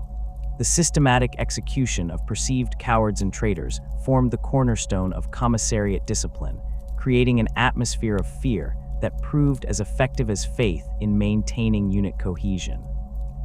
The commissar's authority to impose summary execution without trial or appeal meant that every soldier understood the immediate consequences of failure, cowardice, or disloyalty.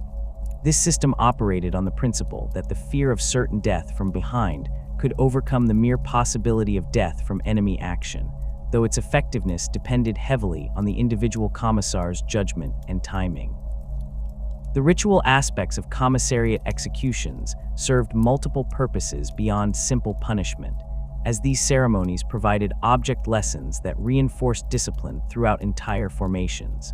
The formal reading of charges, the condemned soldiers' final statements, and the ceremonial use of the commissar's bolt pistol created memorable spectacles that remained vivid in witnesses' minds long after the immediate event.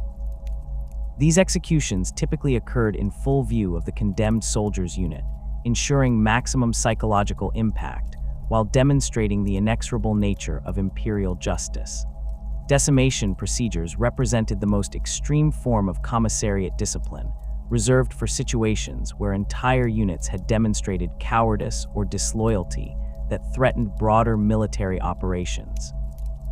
This ancient punishment involved the execution of every 10th soldier in the affected unit, with victims selected through random lots that emphasized the arbitrary nature of imperial justice. The psychological impact of decimation extended far beyond the immediate casualties, as surviving soldiers understood that their individual fate depended not on their personal behavior, but on the collective performance of their entire unit. The implementation of decimation required careful planning and coordination to ensure maximum disciplinary effect while maintaining sufficient unit strength for continued operations. Commissars typically conducted these procedures immediately after the offending incident, using the shock and confusion of recent failure to reinforce their authority while preventing organized resistance. The random selection process eliminated any possibility of soldiers protecting themselves through individual excellence, creating collective responsibility that made every soldier invested in their unit's overall performance. Battlefield discipline protocols established by the commissariat created systematic responses to common morale problems that could be implemented quickly without extensive consultation or deliberation. Standard procedures included immediate execution for abandoning positions without orders, striking superior officers, or displaying obvious signs of heretical corruption. Lesser offenses such as minor insubordination or equipment neglect resulted in corporal punishment, extra duties, or reduction in rank that served as warnings while preserving valuable trained personnel. The commissar's role as political officer required constant observation and evaluation of unit morale, with particular attention paid to identifying potential ringleaders who might organize resistance or spread seditious ideas. These officers maintained detailed records of individual soldier behavior, tracking patterns that might indicate developing problems before they could affect unit effectiveness. Their reports to higher commissariat authorities provided intelligence on unit reliability that influenced deployment decisions and resource allocation throughout Imperial Guard operations. The psychological profile of effective commissars required a unique combination of charismatic leadership and ruthless determination that few individuals possessed naturally. Their training at Schola Progenium institutions emphasized the development of unwavering loyalty to imperial ideals while teaching practical techniques for maintaining discipline under extreme stress. The most successful commissars learned to balance fear and inspiration, using their authority to execute when necessary, while providing leadership that soldiers could respect and follow willingly. Regimental traditions provided essential psychological anchors that gave meaning and identity to soldiers whose individual lives held little significance within the broader imperial war machine. These customs, ceremonies, and shared histories created bonds between soldiers that transcended simple military necessity, fostering unit cohesion that could survive devastating casualties and prolonged separation from home. The maintenance of regimental traditions required constant attention from officers and senior non-commissioned personnel who understood their importance for maintaining fighting spirit during extended campaigns. Battle honors represented the formal recognition of regimental achievements that provided lasting sources of pride and motivation for soldiers whose service might otherwise seem meaningless within the vast scope of imperial warfare. These awards, typically granted for exceptional performance during specific campaigns or battles, became permanent parts of regimental identity that influenced recruitment, training, and tactical employment for generations. The distinctive markings, ceremonial weapons, and special privileges associated with battle honors created visible symbols of excellence that inspired continued superior performance. The process of earning battle honors required sustained exceptional performance under the most challenging conditions, with awards typically granted only after extensive review by senior imperial authorities. The criteria for these honors emphasized collective achievement rather than individual heroism, recognizing that Imperial Guard effectiveness depended on unit cohesion and coordinated effort rather than personal excellence. The rarity of battle honors made them precious commodities that regiments would defend through extraordinary sacrifice, creating additional motivation for superior performance during critical operations. Regimental ceremonies provided regular opportunities for reinforcing unit identity and celebrating shared achievements, with elaborate rituals that connected current soldiers to their unit's historical legacy. These events typically included formal parades, weapons inspections, and the recitation of unit histories that emphasized past glories and honored fallen comrades.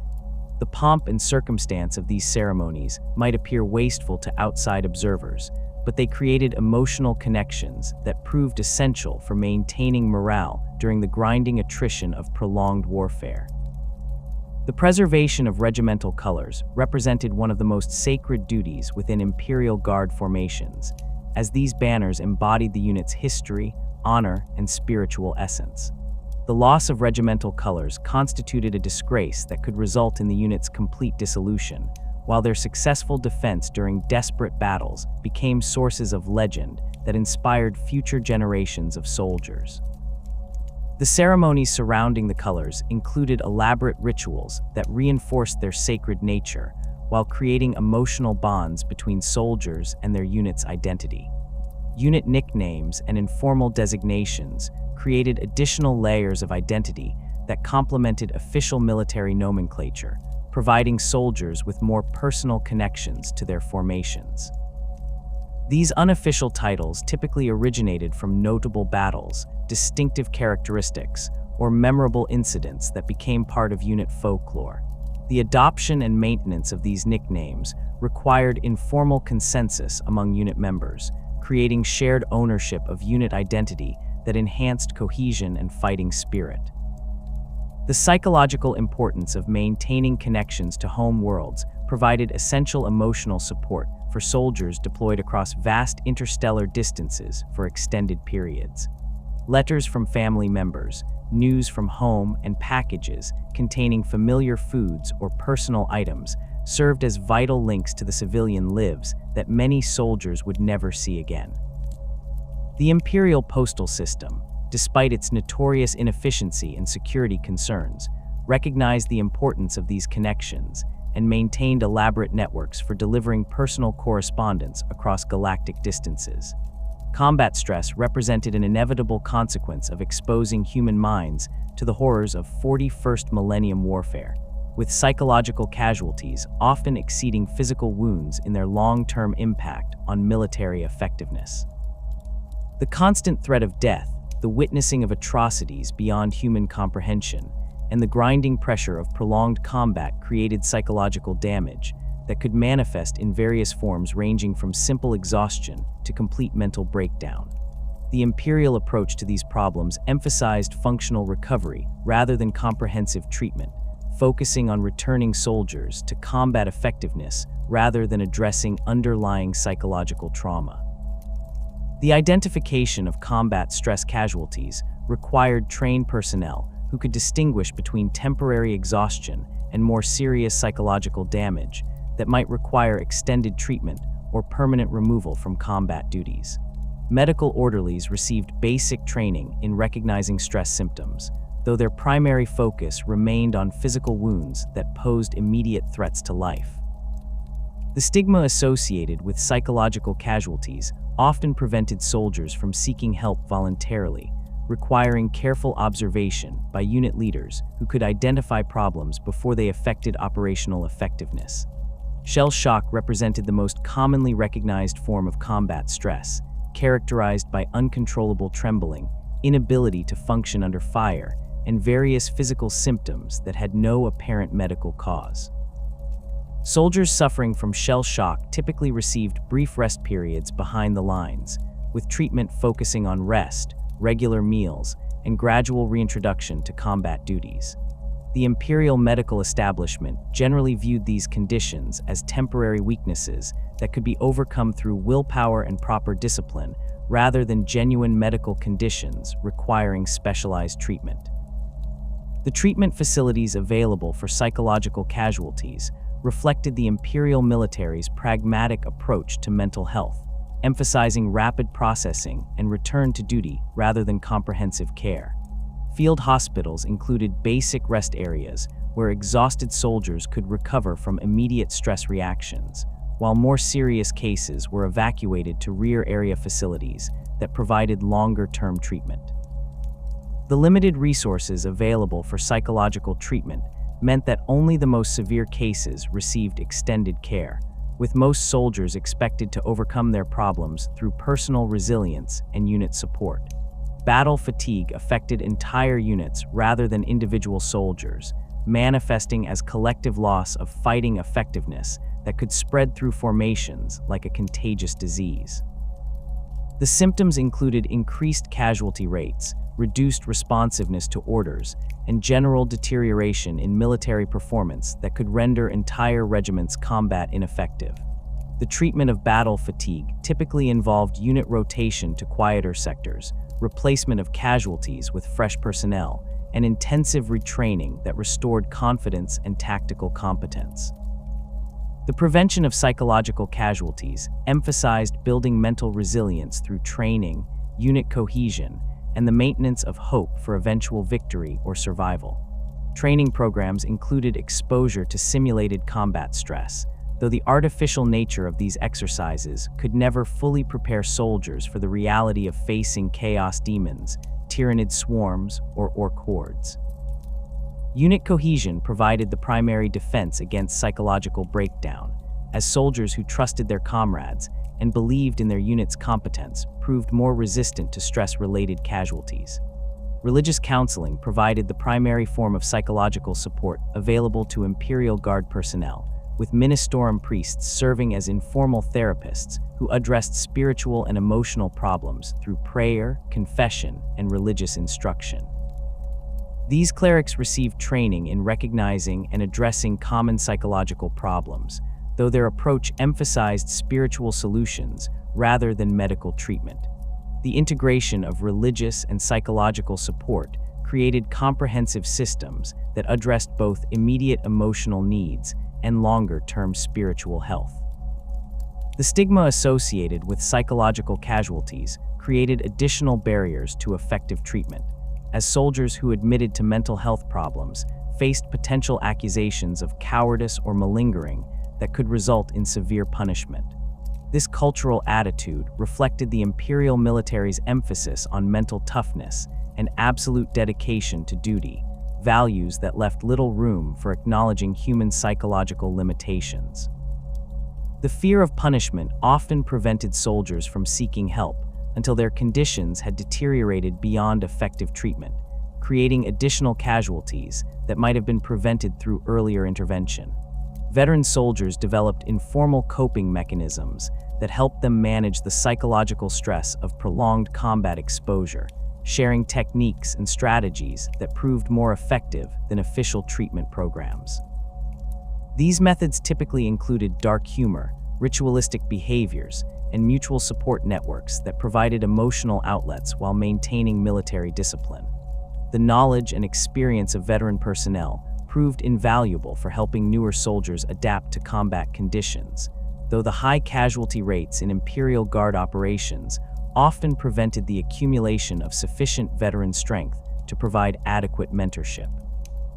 The long-term effects of combat stress created ongoing challenges for Imperial Guard formations, as soldiers who had survived multiple campaigns often developed psychological problems that affected their reliability and effectiveness.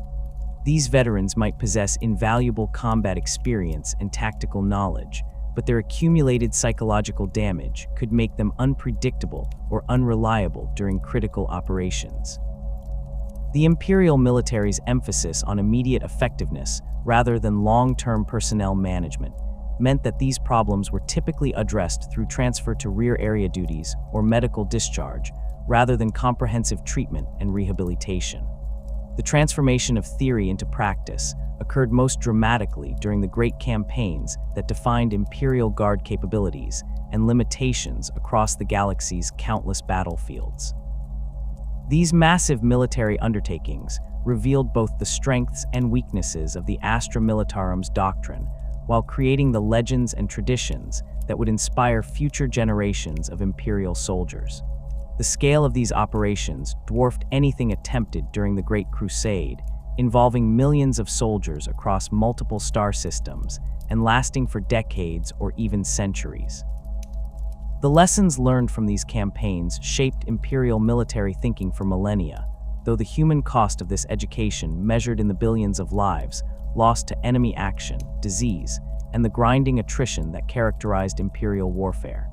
The Siege of Vrax represented the apotheosis of Imperial Guard attrition doctrine, demonstrating both the organization's capacity for sustained warfare and the horrific casualties that such campaigns inevitably generated. The fortress world of Vrax had served as a major ammunition depot for Segmentum Solar, its vast underground storage facilities containing enough ordnance to supply entire sector fleets for decades.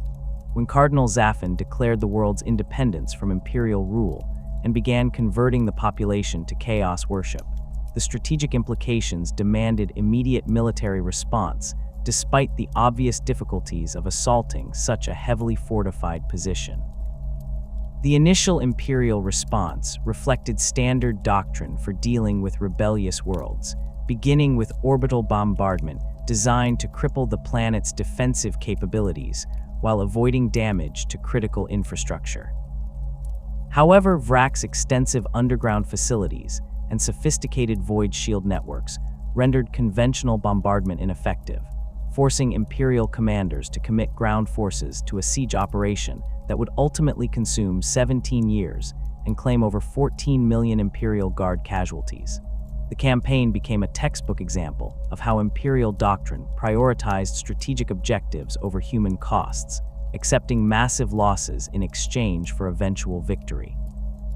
The deployment of forces to Vrak's involved coordinating transportation and supply networks across multiple subsectors, with the Adeptus Militarum establishing elaborate logistics bases on nearby worlds to support the massive requirements of siege warfare.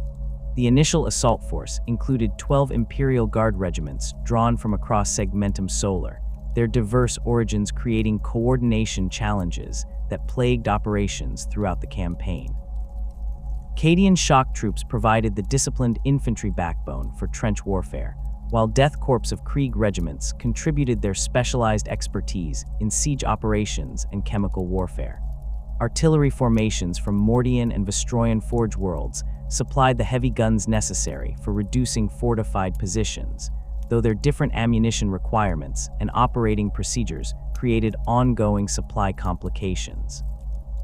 The establishment of siege lines around Vrak's followed patterns that had been refined through millennia of similar operations, with Imperial engineers constructing elaborate trench networks that gradually extended toward enemy positions while providing protection against counterattacks. These fortifications eventually stretched for hundreds of kilometers around the primary fortress complexes, creating a secondary battlefield where Imperial forces fought constant skirmishes against Chaos Raiders attempting to break the siege lines. The construction of these positions required massive engineering efforts that consumed months of preparation time, while exposing construction crews to continuous enemy fire from the fortress walls. The tactical evolution of the Vrak's siege demonstrated how prolonged operations forced adaptation of standard Imperial doctrine to meet specific battlefield conditions. Initial assault attempts followed conventional patterns, with massed infantry attacks preceded by artillery bombardments designed to suppress enemy defenses. However, the fortress world's sophisticated defensive systems and fanatical defenders made conventional assault tactics prohibitively expensive, forcing Imperial commanders to develop new approaches that emphasized gradual reduction of enemy capabilities rather than decisive breakthrough operations. Chemical warfare became a defining characteristic of the Vrak's campaign, with both sides employing toxic agents that transformed entire sectors of the battlefield into poisoned wastelands where unprotected personnel could not survive. The Death Korps regiments proved particularly effective in these conditions, their homeworld's toxic atmosphere having prepared them for operations in contaminated environments that would incapacitate soldiers from more hospitable worlds. The systematic use of chemical weapons required specialized equipment and training that strained Imperial supply networks while creating additional medical casualties that overwhelmed field hospitals and evacuation systems. The underground warfare that characterized later phases of the Vrak's siege required tactical innovations that differed significantly from standard Imperial Guard doctrine, as conventional formations proved inadequate for fighting in the cramped tunnels and chambers beneath the fortress complexes. Specialized assault teams equipped with flamers, demolition charges, and close-quarters weapons gradually cleared the underground networks while suffering catastrophic casualties from booby traps, ambushes, and the psychological stress of prolonged subterranean combat. These operations demonstrated the limitations of mass infantry tactics when applied to environments that negated numerical advantages while favoring defenders with superior knowledge of local conditions. The Sabbat Worlds Crusade represented the largest Imperial Guard operation undertaken since the Great Crusade, involving over 300 regiments across multiple star systems in a campaign that lasted nearly 2 decades under the leadership of Warmaster Sladeau and his successor Warmaster Makaroth. The scale of this operation required unprecedented coordination between different imperial institutions, with the Adeptus Militarum establishing entirely new administrative structures to manage the logistics of moving millions of soldiers across interstellar distances while maintaining their combat effectiveness upon arrival at target worlds. Warmaster Sladeau's strategic vision emphasized rapid conquest of key worlds that could serve as staging areas for subsequent operations, accepting higher initial casualties in exchange for shortened campaign timelines that would reduce overall losses. This approach required careful coordination between Imperial Guard formations and the Imperial Navy, as the success of rapid assault operations depended on achieving space superiority and establishing secure supply lines before enemy forces could organize effective resistance. The complexity of managing simultaneous operations across multiple star systems tested Imperial command structures to their limits while revealing both strengths and weaknesses in existing coordination procedures. The transition of command from Sladeau to Makaroth following the former's death during the assault on Balhaut demonstrated the institutional resilience built into Imperial command structures, though it also highlighted the personal nature of military leadership in large-scale operations. Makaroth's more cautious approach emphasized consolidation of conquered territory and systematic reduction of enemy strongholds, trading rapid advance for reduced casualties and more secure supply lines. This strategic shift required extensive reorganization of existing forces while adapting tactical procedures to different operational priorities that reflected the new commander's leadership style and strategic assessment. The logistical achievements of the Sabbat Worlds Crusade established new standards for Imperial military operations, with supply networks spanning dozens of star systems, while maintaining sufficient capacity to support active combat operations on multiple worlds simultaneously. The establishment of forward supply bases required extensive coordination with local planetary governments and Adeptus Mechanicus facilities, creating complex political relationships that influenced military operations throughout the campaign. The construction of new spaceports, supply depots, and communication networks transformed entire sectors while providing infrastructure that would support Imperial operations for centuries after the Crusade's conclusion. The diversity of enemy forces encountered during the Sabbat Worlds Crusade required tactical adaptations that demonstrated the flexibility possible within Imperial Guard doctrine when commanders possessed sufficient authority and resources to implement changes. Chaos cultist armies demanded different approaches than orc warbands or heretical Imperial Guard formations, with each enemy type requiring specialized tactics and equipment that tested the adaptability of Imperial formations. The lessons learned from these encounters influenced Imperial military thinking across the galaxy, though the dissemination of tactical innovations through Imperial bureaucracy often took decades to reach formations operating in distant sectors. The defense of Cadia during the 13th Black Crusade represented the ultimate test of Imperial Guard defensive doctrine, as the Fortress World faced the largest Chaos invasion since the Horus Heresy, while serving as the linchpin for Imperial control of the Cadian Gate. The planet's strategic importance had been recognized for millennia, with successive generations of Imperial engineers transforming the world into the most heavily fortified position in Imperial space. Every major city incorporated defensive features that could withstand orbital bombardment, while the countryside bristled with weapon emplacements, sensor networks, and communication systems designed to coordinate resistance against invasion forces. The initial phases of the 13th Black Crusade demonstrated the effectiveness of prepared defensive positions when manned by experienced troops with adequate supplies and coordination. Cadian Shock Troops defending their homeworld fought with desperate determination while utilizing their intimate knowledge of local terrain and defensive systems to maximum advantage. The planet's fortress cities became focal points for resistance that channeled enemy attacks into predetermined killing zones, where massed Imperial firepower could achieve maximum effectiveness against advancing Chaos forces.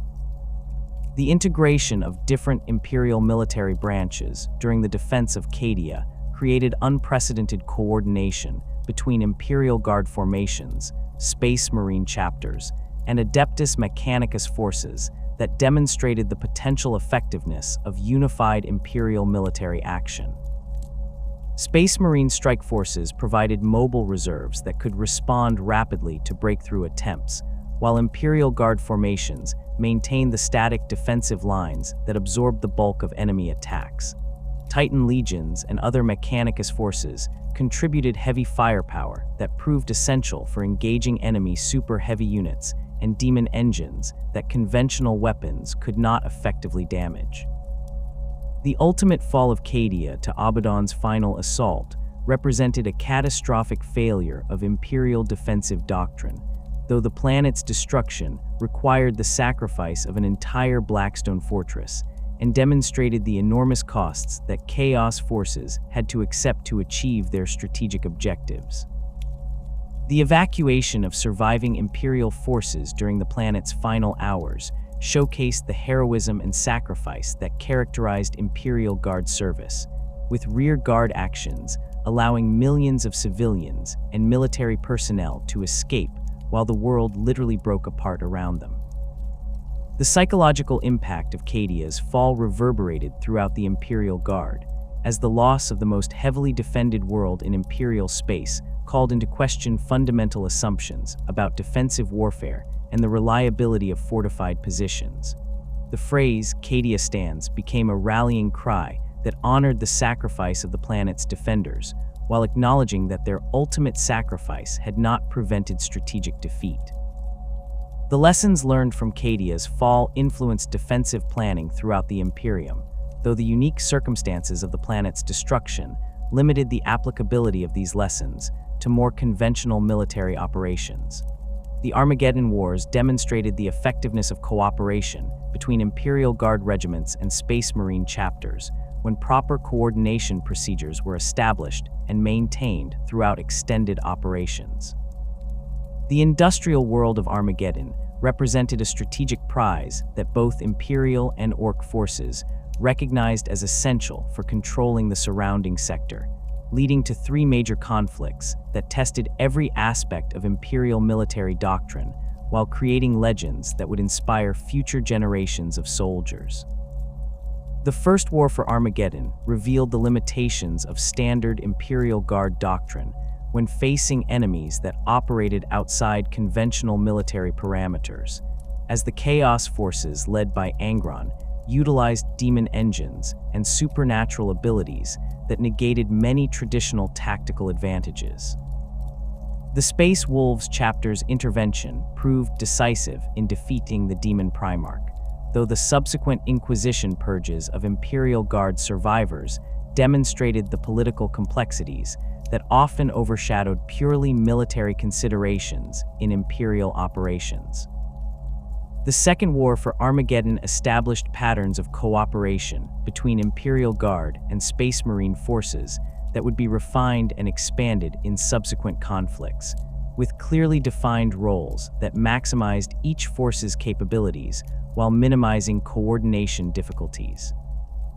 Imperial Guard formations provided area control and sustained firepower that could engage large enemy formations over extended periods, while Space Marine companies served as mobile reserves capable of rapid response to crisis situations.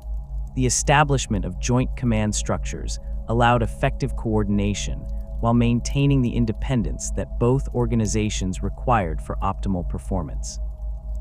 The massive scale of Orc invasions during the Second and Third Wars for Armageddon required Imperial Guard formations to adapt their tactics for fighting enemies whose numerical superiority and aggressive nature differed significantly from more conventional opponents. Standard defensive procedures proved inadequate against Orc assault tactics that relied on overwhelming momentum rather than sophisticated coordination, forcing Imperial commanders to develop new approaches that emphasized mobile defense and coordinated counterattacks rather than static fortifications. The urban warfare that characterized much of the fighting on Armageddon required specialized tactics that differed significantly from standard Imperial Guard doctrine, as conventional formations proved unwieldy in the confined spaces and vertical terrain of hive cities. Small unit tactics became more important than regimental maneuvers, while individual initiative and adaptability proved more valuable than rigid adherence to established procedures. The lessons learned from urban combat operations influenced Imperial Guard training programs throughout the galaxy, though the specific conditions on Armageddon limited the broader applicability of many tactical innovations. The Third War for Armageddon demonstrated the maturation of Imperial Guard capabilities through the integration of lessons learned from previous conflicts, with improved coordination procedures and tactical adaptations that reflected decades of combat experience. The establishment of comprehensive defensive networks that combined static fortifications with mobile reserves created layered defense systems that could absorb massive enemy attacks while maintaining sufficient flexibility to respond to changing tactical situations. The success of these defensive systems validated Imperial military doctrine while demonstrating the importance of adequate preparation time and resources for implementing comprehensive defensive plans. The coordination between different Imperial Guard regimental types during the Armageddon Wars showcased both the strengths and limitations of the Imperial military system, as cultural and tactical differences between formations created ongoing challenges for unified command, while providing diverse capabilities that proved essential for success in varied combat environments. Cadian discipline and tactical expertise complemented Catachan jungle fighting skills and Tallarn mobility, creating combined forces that possessed capabilities exceeding those of individual regimental types. However, the coordination of these diverse elements required sophisticated command structures and communication systems that often proved inadequate for the rapid pace of mobile warfare. The industrial nature of Armageddon's battlefield environment created unique challenges for Imperial Guard operations, as the planet's factory complexes and manufacturing facilities provided both strategic objectives and tactical complications that influenced every aspect of military planning. The need to preserve critical industrial infrastructure while conducting effective military operations required careful balance between destructive firepower and surgical precision that tested the capabilities of Imperial Guard formations accustomed to more straightforward tactical situations. The logistics of supporting multi-year campaigns on Armageddon required unprecedented coordination between Imperial institutions, with supply networks spanning multiple sectors while maintaining sufficient capacity to support millions of combatants engaged in high-intensity warfare. The establishment of manufacturing facilities on the planet itself helped reduce dependence on interstellar supply lines while providing employment for civilian populations whose normal occupations had been disrupted by military operations. These innovations in campaign logistics influenced Imperial military planning throughout the galaxy, though their implementation required political coordination and resource allocation that exceeded the capabilities of most campaign commanders.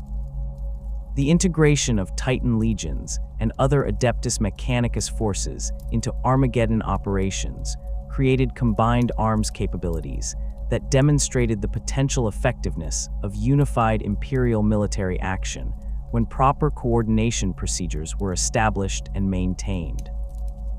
The massive firepower of Titan weapons proved essential for engaging Orc Gargants and other super heavy units that conventional weapons could not effectively damage, while Imperial Guard formations provided the infantry support necessary for securing terrain and eliminating enemy forces that survived Titan bombardments.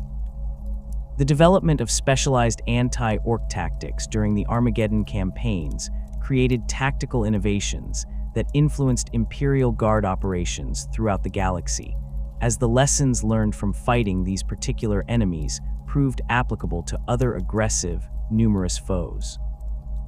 The emphasis on coordinated firepower, mobile reserves, and psychological warfare techniques that exploited orc behavioral patterns became standard elements of Imperial Guard doctrine that were incorporated into training programs and tactical manuals used across multiple sectors. The psychological preparation required for facing the enemies of mankind extended far beyond the standard morale-building measures that sustained Imperial Guard formations during conventional warfare. When confronting the forces of chaos, alien invaders, or heretical uprisings, Imperial commanders had to account for threats that could shatter human sanity as easily as lasgun fire could pierce flak armor. The diverse nature of these enemies demanded tactical adaptations that often contradicted standard military doctrine while requiring specialized equipment, training, and mental conditioning that pushed Imperial Guard capabilities to their absolute limits.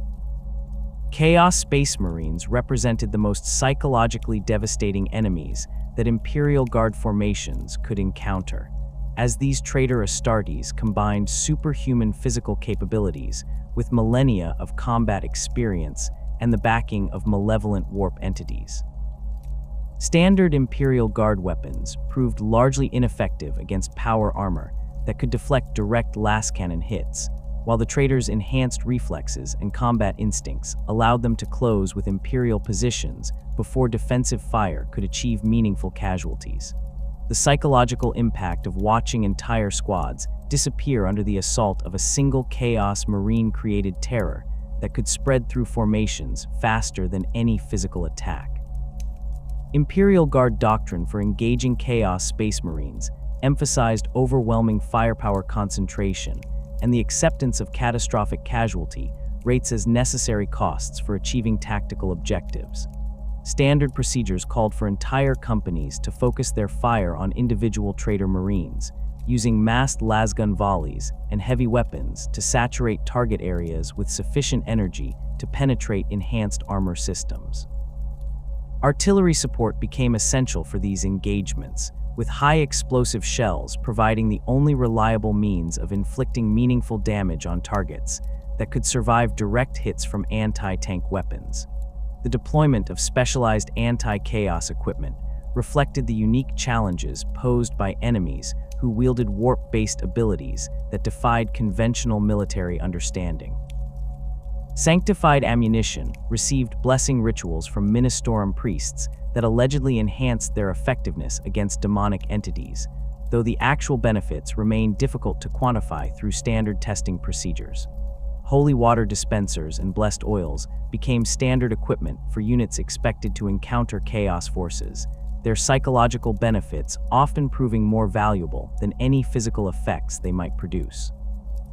Chaos cultists presented different tactical challenges that required approaches emphasizing rapid identification and elimination of heretical leadership, while minimizing civilian casualties among populations that might include both willing collaborators and coerced participants.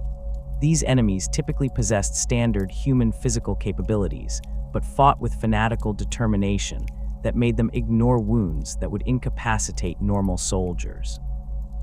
Their intimate knowledge of local terrain and civilian populations allowed them to blend seamlessly into urban environments where conventional military formations struggled to distinguish between legitimate targets and innocent bystanders. Counterinsurgency operations against chaos cults required intelligence-gathering capabilities that exceeded the normal requirements of conventional warfare, as successful suppression depended on identifying cult leadership structures and recruitment networks rather than simply defeating armed resistance. Imperial Guard formations typically worked in coordination with local Arbites forces and Inquisition agents who possessed specialized knowledge of heretical organizations and their operational methods. These joint operations often proved more politically complex than militarily challenging, as competing imperial institutions pursued different objectives that might conflict with immediate tactical requirements. The psychological corruption that accompanied prolonged exposure to chaos influence created additional challenges for Imperial Guard operations, as even successful military actions could result in personnel losses through mental breakdown or heretical conversion. Standard procedures required regular psychological evaluation of troops operating in areas with significant chaos presence, though the limited availability of qualified personnel meant that these assessments often proved inadequate for identifying subtle corruption before it could spread through unit structures. Commissars received enhanced authority during anti-chaos operations, their summary execution powers extending to any behavior that might indicate warp influence or heretical sympathy. Demonic incursions represented the ultimate test of Imperial Guard mental conditioning, as these supernatural entities possessed abilities that violated fundamental assumptions about physical reality while projecting terror effects that could paralyze entire formations. Standard weapons proved completely ineffective against many demon types, requiring specialized equipment and tactics that differed significantly from conventional military procedures. The presence of sanctioned psychers became essential for operations involving demonic enemies, their warp-based abilities providing the only reliable means of inflicting damage on entities that existed partially outside normal space-time. The tactical employment of Imperial Guard forces against demonic incursions emphasized containment and delay rather than direct engagement, as conventional military formations lacked the capabilities necessary for decisive victory against supernatural enemies. Standard procedures called for establishing defensive perimeters around incursion sites while requesting immediate support from Space Marine chapters, Grey Knights, or other specialized Imperial forces equipped to deal with warp-based threats. Imperial Guard formations served primarily as expendable screening forces that could slow demon advances while more capable units prepared for intervention. Anti-xenos warfare required tactical adaptations that reflected the diverse capabilities and behavioral patterns of alien species that operated according to completely different military philosophies than human forces. Orkwas represented the most commonly encountered xenos threat, their massive numbers and aggressive tactics creating challenges that tested every aspect of Imperial Guard doctrine while requiring specialized approaches that emphasized firepower concentration and defensive preparation over mobile operations. Ork psychology differed fundamentally from human military thinking, as these aliens fought primarily for the joy of combat rather than strategic objectives that Imperial commanders could predict or counter. This behavioral pattern made conventional military planning extremely difficult, as Ork forces might abandon apparently crucial objectives to pursue more entertaining fights while ignoring tactical advantages that human commanders would consider decisive. Imperial Guard formations learned to expect the unexpected when fighting orcs, developing flexible defensive plans that could adapt to enemy actions that defied logical military analysis. The technological capabilities of Ork forces created unique challenges for Imperial Guard operations, as these aliens possessed an intuitive understanding of mechanical systems that allowed them to create effective weapons from scavenged materials that should not have functioned according to established engineering principles. Ork vehicles and weapons often appeared crude and unreliable, but their battlefield performance frequently exceeded Imperial equipment that had been manufactured according to sophisticated technical specifications.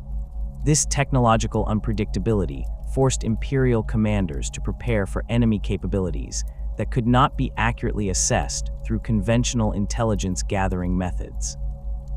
Massed artillery bombardments proved particularly effective against Ork formations, as these aliens typically concentrated their forces in dense formations that presented excellent targets for high-explosive shells. However, the psychological effects of artillery fire that proved devastating against human enemies often had minimal impact on orcs, who might interpret incoming shells as exciting additions to the battle rather than threats to be avoided. Imperial Guard artillery doctrine for anti-orc operations emphasized sustained fire missions that could achieve physical destruction of enemy formations rather than suppression effects that relied on enemy fear responses. Tyranid hive fleets represented perhaps the most terrifying xenos threat that Imperial Guard formations could encounter, as these alien swarms consumed entire worlds while adapting their tactics and biological capabilities to counter whatever resistance they encountered. The sheer scale of Tyranid invasions overwhelmed conventional military planning, with enemy forces numbering in the billions, while possessing coordination capabilities that exceeded anything achieved by human military organizations. Standard Imperial Guard doctrine proved inadequate for fighting enemies that could evolve new capabilities during the course of individual battles while maintaining perfect coordination across planetary-scale battlefields. The biological nature of Tyranid forces created tactical challenges that differed significantly from fighting conventional enemies, as these aliens possessed regenerative capabilities that allowed them to recover from wounds that would prove fatal to human soldiers. Tyranid creatures could continue fighting effectively even after suffering massive trauma, requiring Imperial Guard forces to achieve complete destruction of enemy organisms rather than simply inflicting disabling wounds. This requirement for overkill made ammunition consumption rates during Tyranid encounters extremely high, while reducing the effectiveness of standard suppression tactics.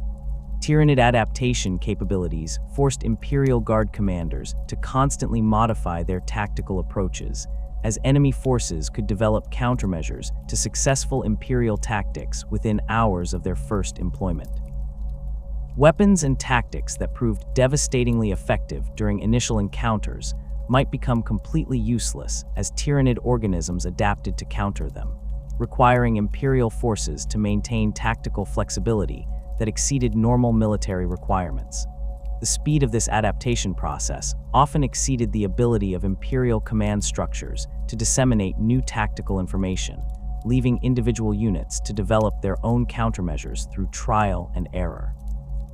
The psychological impact of fighting Tyranids proved as challenging as their physical capabilities, as Imperial soldiers faced enemies that showed no fear, felt no pain, and demonstrated no individual personality or motivation that human minds could comprehend. The alien nature of Tyranid forces created existential terror that went beyond simple fear of death, as soldiers confronted the possibility of being consumed and incorporated into an alien collective that would use their biological material to create more enemies. Standard morale-building techniques proved inadequate for preparing troops to face such fundamentally alien threats. Tau Empire expansion forces presented different challenges that reflected their sophisticated technology and coordinated tactical doctrine, as these aliens possessed equipment capabilities that often exceeded Imperial standards while maintaining military organization that rivaled the best Imperial Guard formations. Tau fire warriors fought with discipline and coordination that impressed even veteran Imperial commanders, their pulse rifle technology providing superior range and stopping power compared to standard lasguns, while their supporting drone systems offered tactical capabilities that Imperial forces could not match. The Tau preference for ranged combat created tactical situations where Imperial Guard formations found themselves outgunned at the distances where they normally held advantages over other enemies. Standard Imperial tactics emphasized closing with enemy forces to negate technological advantages, but Tau mobility systems and defensive preparations made such approaches extremely costly while offering minimal prospects for success. Imperial Guard commanders learned to emphasize artillery support and armored assaults when fighting Tau forces, using their advantages in heavy weapons and vehicle numbers to overcome alien technological superiority. Tau auxiliary forces complicated Imperial tactical planning by introducing additional alien species with their own unique capabilities and behavioral patterns, creating combined enemy formations that possessed diverse capabilities exceeding those of any single species. Crude auxiliaries provided close combat capabilities that complemented Tau ranged firepower, while Vespid support troops offered aerial mobility that Imperial forces struggled to counter effectively. The coordination between these different alien species demonstrated military cooperation that exceeded what most Imperial commanders achieved when working with other Imperial organizations. Eldar Raiders represented the most unpredictable xenos enemies that Imperial Guard formations encountered, as these aliens possessed mobility and tactical flexibility that allowed them to appear and disappear from battlefields according to strategic calculations that human commanders could rarely anticipate or counter. Eldar forces typically struck at precisely the moments when Imperial defenses were weakest, while avoiding prolonged engagements that would allow Imperial numerical advantages to become decisive factors in tactical outcomes. The technological sophistication of Eldar equipment created tactical challenges that differed from those posed by other xeno species, as these aliens possessed weapons and vehicles that incorporated principles beyond current Imperial understanding, while demonstrating capabilities that seemed to violate established physical laws. Eldar antigrav technology allowed their forces to move across terrain that would immobilize Imperial vehicles, while their weapon systems could penetrate armor that would deflect attacks from comparable Imperial equipment. Eldar psychological warfare capabilities proved as dangerous as their physical weapons, as these aliens possessed psychic abilities that could manipulate human emotions and perceptions in ways that undermined unit cohesion and tactical effectiveness. Imperial soldiers might find themselves unable to target Eldar warriors who remained clearly visible, or experience overwhelming terror when facing enemies who posed no immediate physical threat. Standard counter-psychic measures proved inadequate against alien mental influences that operated according to principles that differed from human warp-based abilities. The suppression of heretical uprisings required tactical approaches that balanced military effectiveness against political considerations, as these operations typically occurred on Imperial worlds where excessive destruction could create long-term problems that exceeded the immediate military challenges. Separatist movements often enjoyed significant popular support that made simple military suppression inadequate for achieving lasting solutions, requiring Imperial Guard commanders to coordinate with Adeptus Archives and planetary government officials whose priorities might conflict with immediate tactical requirements. Planetary rebellions presented unique challenges that combined conventional military operations with complex political situations, where Imperial Guard formations had to distinguish between legitimate military targets and civilian populations that might be coerced into supporting rebel forces. Standard Imperial Guard doctrine emphasized overwhelming force and rapid suppression of resistance, but these approaches often proved counterproductive when applied to populations that could be returned to Imperial loyalty through more measured responses. Urban warfare environments created tactical challenges that exposed the limitations of Imperial Guard doctrine while requiring specialized training and equipment that most formations lacked. Hive cities presented three-dimensional battlefields where conventional military formations proved unwieldy, while individual initiative and small unit tactics became more important than regimental coordination. The civilian populations within these urban areas created additional complications, as distinguishing between combatants and non-combatants often proved impossible under combat conditions. Death World operations required environmental adaptations that tested Imperial Guard capabilities while demanding specialized equipment and training that exceeded normal military requirements. These hostile environments could prove as dangerous as enemy action, with atmospheric conditions, predatory wildlife, and extreme weather creating casualties that reduced unit effectiveness before combat operations even began. Standard Imperial Guard equipment often proved inadequate for extended operations in environments that could kill unprotected humans within minutes of exposure. Void warfare presented perhaps the most specialized operational environment that Imperial Guard formations encountered, as combat aboard spacecraft required tactics and equipment that differed completely from planetary operations. The confined spaces, artificial atmosphere, and three-dimensional nature of void combat created unique challenges that conventional military training could not address adequately. Boarding actions required specialized assault teams equipped with weapons and armor designed for close-quarters combat in pressurized environments where hull breaches could prove as deadly as enemy fire. The coordination required for multi-environment operations often exceeded the capabilities of standard Imperial Guard command structures, as formations might find themselves fighting simultaneously in urban areas, hostile wilderness, and void environments that required completely different tactical approaches and specialized equipment. The logistical challenges of supporting such diverse operations strained supply networks that were already stretched by the basic requirements of maintaining military forces across interstellar distances. The opening of the Great Rift fundamentally transformed the strategic landscape in which the Astra Militarum operated, creating challenges that dwarfed even the catastrophic upheavals of the Horus Heresy.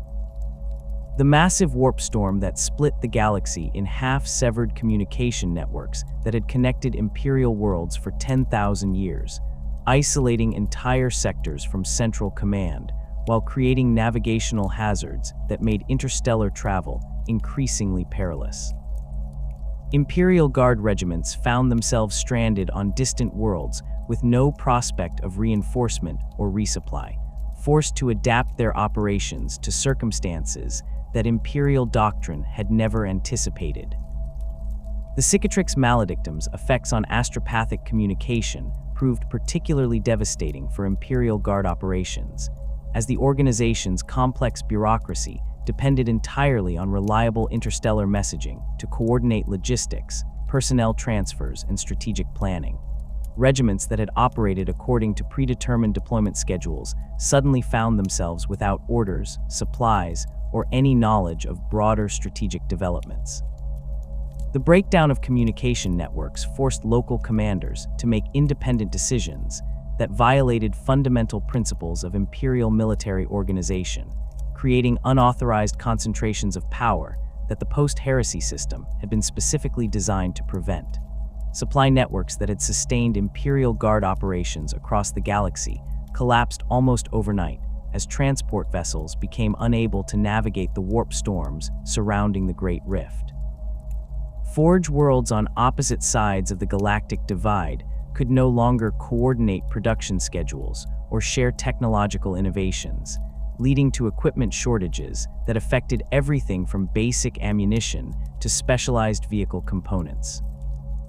Regiments equipped with Cadian pattern lasguns found themselves unable to obtain replacement power packs manufactured on Mars, while artillery batteries discovered that their ammunition supplies had been cut off by impassable warp storms that showed no signs of dissipating. The psychological impact of galactic division proved as challenging as the practical logistics problems, as Imperial Guard personnel struggled to comprehend the scale of the catastrophe that had befallen the Imperium. Soldiers who had been trained to view the Emperor's domain as eternal and unshakable suddenly faced evidence that even the mightiest human institutions could be threatened by forces beyond their understanding. Morale problems that had traditionally been addressed through religious instruction and disciplinary action now required new approaches that acknowledged the genuinely unprecedented nature of current circumstances. Primarch Robute Guilliman's return from 10,000 years of stasis brought hope to Imperial forces struggling with the aftermath of the Great Rift's opening, though his assessment of the Imperium's condition proved sobering even by the grim standards of the 42nd millennium. The Ultramarines Primarch found an organization that had preserved the basic structures he had helped create after the Horus Heresy, but had allowed bureaucratic inefficiency and doctrinal rigidity to calcify into systems that actively hindered military effectiveness. His initial reforms focused on restoring tactical flexibility and operational initiative to Imperial Guard commanders who had been conditioned to await detailed orders from higher authorities that might no longer exist. The Primarch's military reforms began with modifications to the command structure that granted increased autonomy to field commanders, while maintaining the oversight mechanisms that prevented unauthorized concentration of military power. regional commanders received expanded authority to coordinate operations across multiple systems without requiring approval from Terra, though these powers remained subject to review by commissariat officials and other imperial institutions. The balance between operational effectiveness and political security remained delicate, as Guilliman understood that excessive centralization had contributed to the Imperium's current crisis, while recognizing that complete decentralization could lead to fragmentation and civil war. Tactical doctrine underwent significant revision under Guilliman's guidance, with new emphasis placed on combined arms coordination and adaptive planning that could respond to changing battlefield conditions without requiring constant consultation with higher command levels. The rigid adherence to predetermined battle plans that had characterized Imperial Guard operations for millennia gave way to more flexible approaches that allowed local commanders to modify their tactics based on enemy capabilities and terrain conditions. These changes required extensive retraining of officer personnel who had been conditioned to follow orders precisely rather than exercise independent judgment. Equipment standardization programs initiated by the Primarch attempted to address the supply chain disruptions caused by the Great Rift while improving overall Imperial Guard capabilities through the introduction of new technologies developed during his absence. The Call Pattern Bolt Rifle represented one of the most significant innovations, providing Imperial Guard formations with enhanced firepower that exceeded standard lasgun capabilities while remaining within acceptable manufacturing cost parameters. However, the production and distribution of new equipment types created additional logistical challenges for supply networks already strained by galactic division.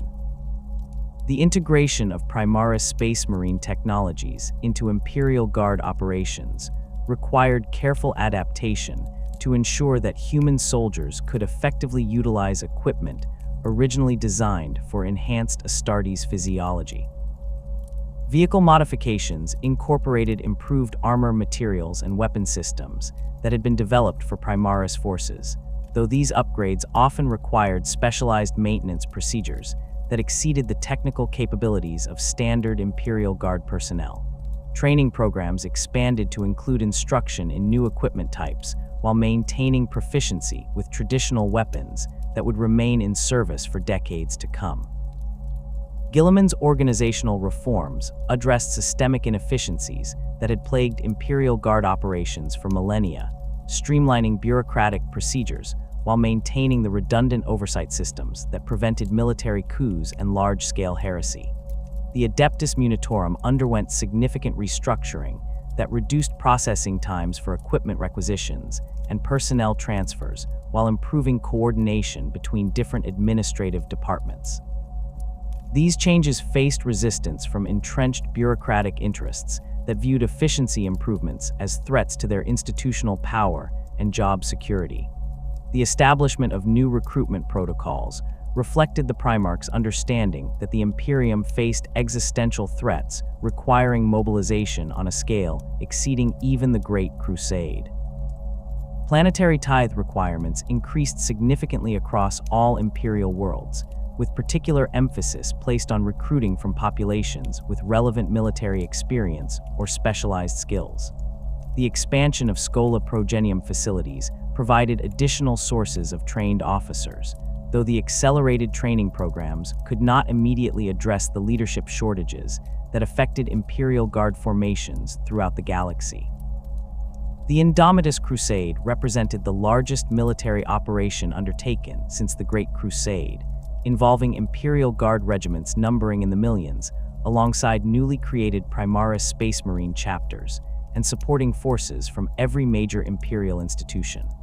The scale of this undertaking required unprecedented coordination between different military branches while managing supply lines that stretched across multiple segmentums.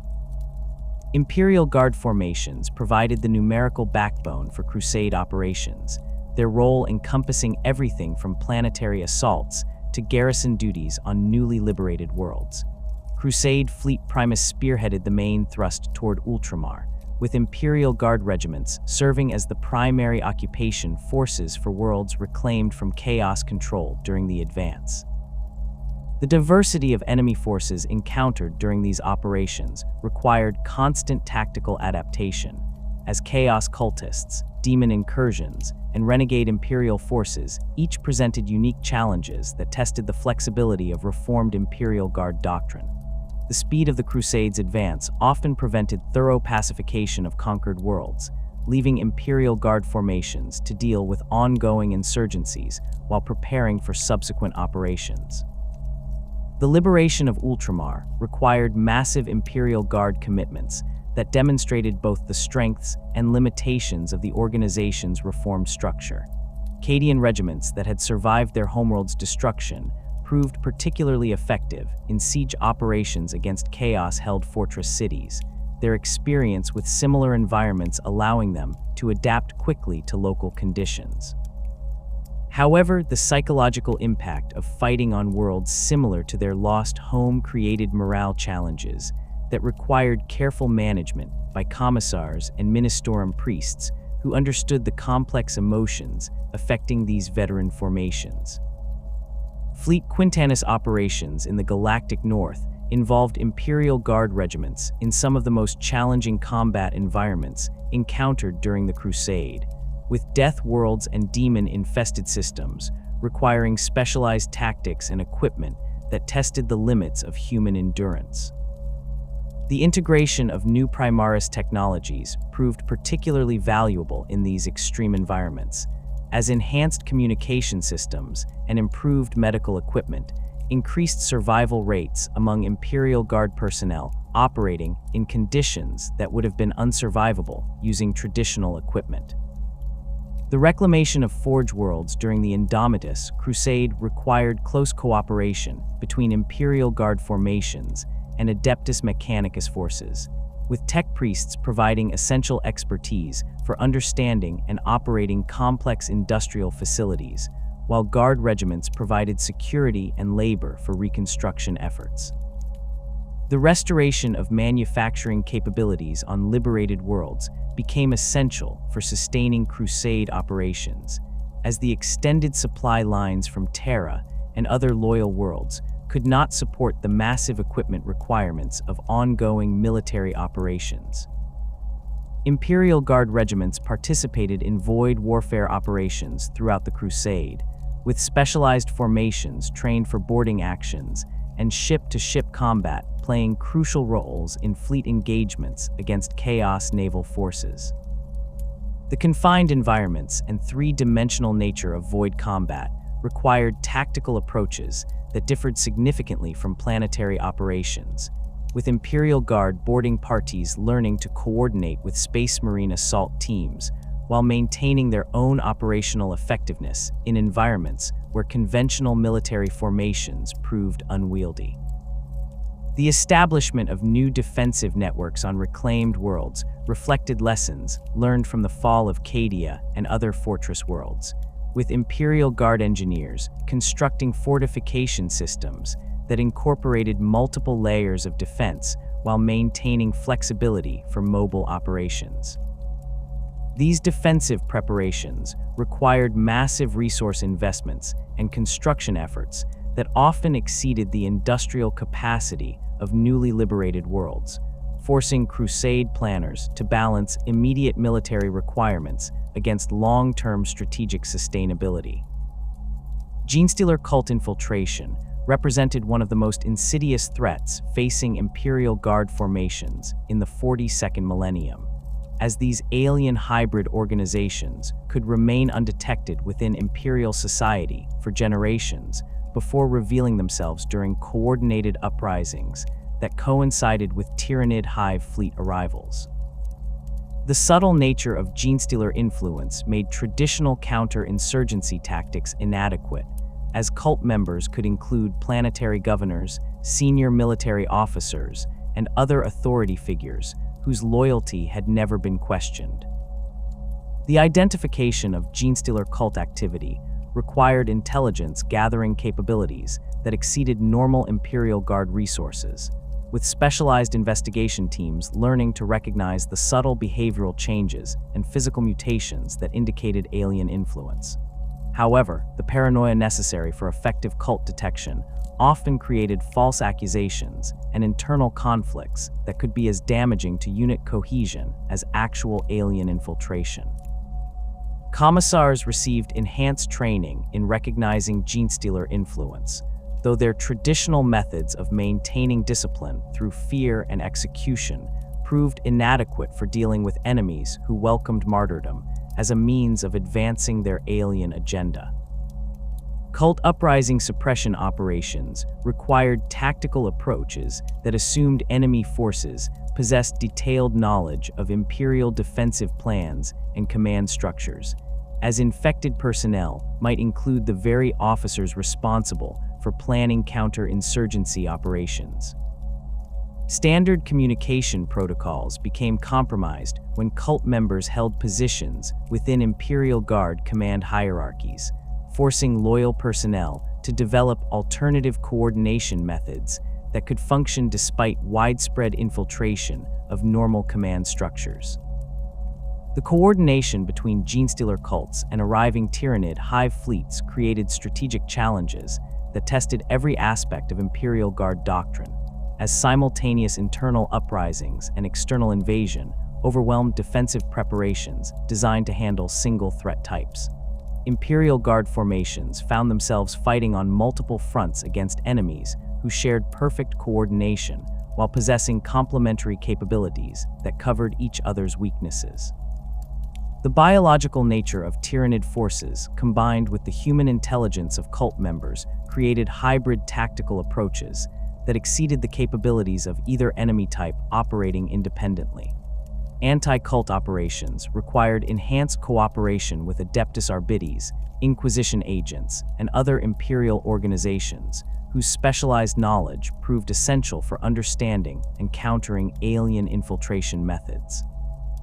However, the secretive nature of these institutions often prevented effective information sharing with Imperial Guard commanders who needed tactical intelligence for planning military operations. The competing priorities and jurisdictional conflicts between different Imperial organizations created coordination problems that cult forces could exploit to avoid detection and elimination.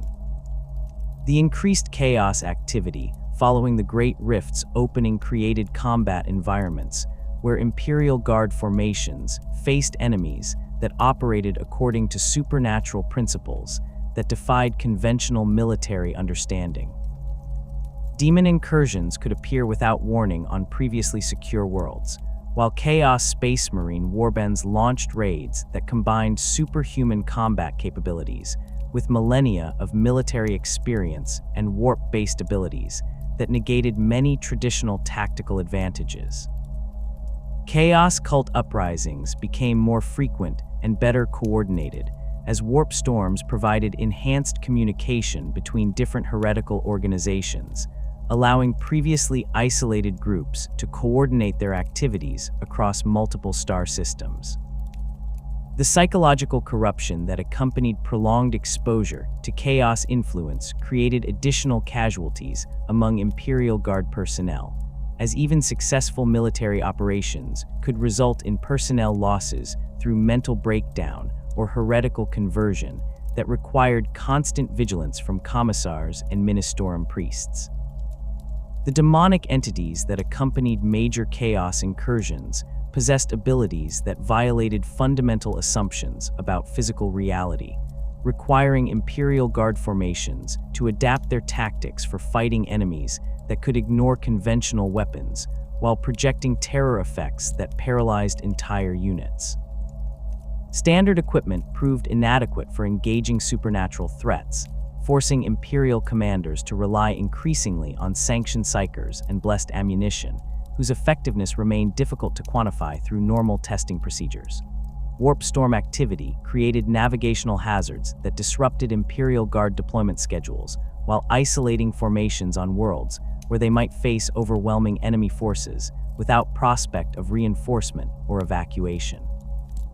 The unpredictable nature of warp weather made strategic planning extremely difficult, as operations that appeared feasible during initial planning stages could become impossible when warp storms prevented naval support or supply deliveries. The emergence of new chaos warbands, led by recently fallen Imperial commanders, created enemies who possessed detailed knowledge of Imperial Guard tactics and equipment, while commanding forces that combined traditional military organization with supernatural abilities. These renegade formations proved particularly dangerous because they could anticipate and counter standard Imperial responses while exploiting weaknesses in defensive preparations that loyal commanders might not recognize.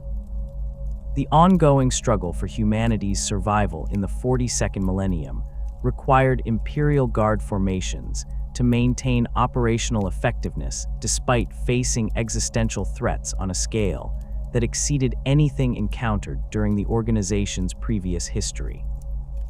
The combination of galactic division, increased enemy activity, and resource shortages created operational conditions that tested every aspect of Imperial Guard doctrine, while demanding adaptations that often contradicted fundamental principles of military organization. Resource allocation became increasingly critical as supply networks struggled to maintain even basic equipment and ammunition supplies across disrupted interstellar trade routes. Imperial Guard formations learned to operate with reduced logistical support while maintaining combat effectiveness through improvisation and local resource utilization that would have been considered unacceptable under normal circumstances. The development of self-sufficient operational capabilities became essential for survival in environments where external support might not arrive for months or years. The psychological resilience required for continued service under these conditions exceeded anything that traditional military training could provide, as Imperial Guard personnel faced the genuine possibility that their sacrifices might prove insufficient to prevent humanity's extinction. The maintenance of morale and unit cohesion required new approaches that acknowledged the unprecedented nature of current threats while preserving the faith and discipline that had sustained Imperial forces for 10 millennia.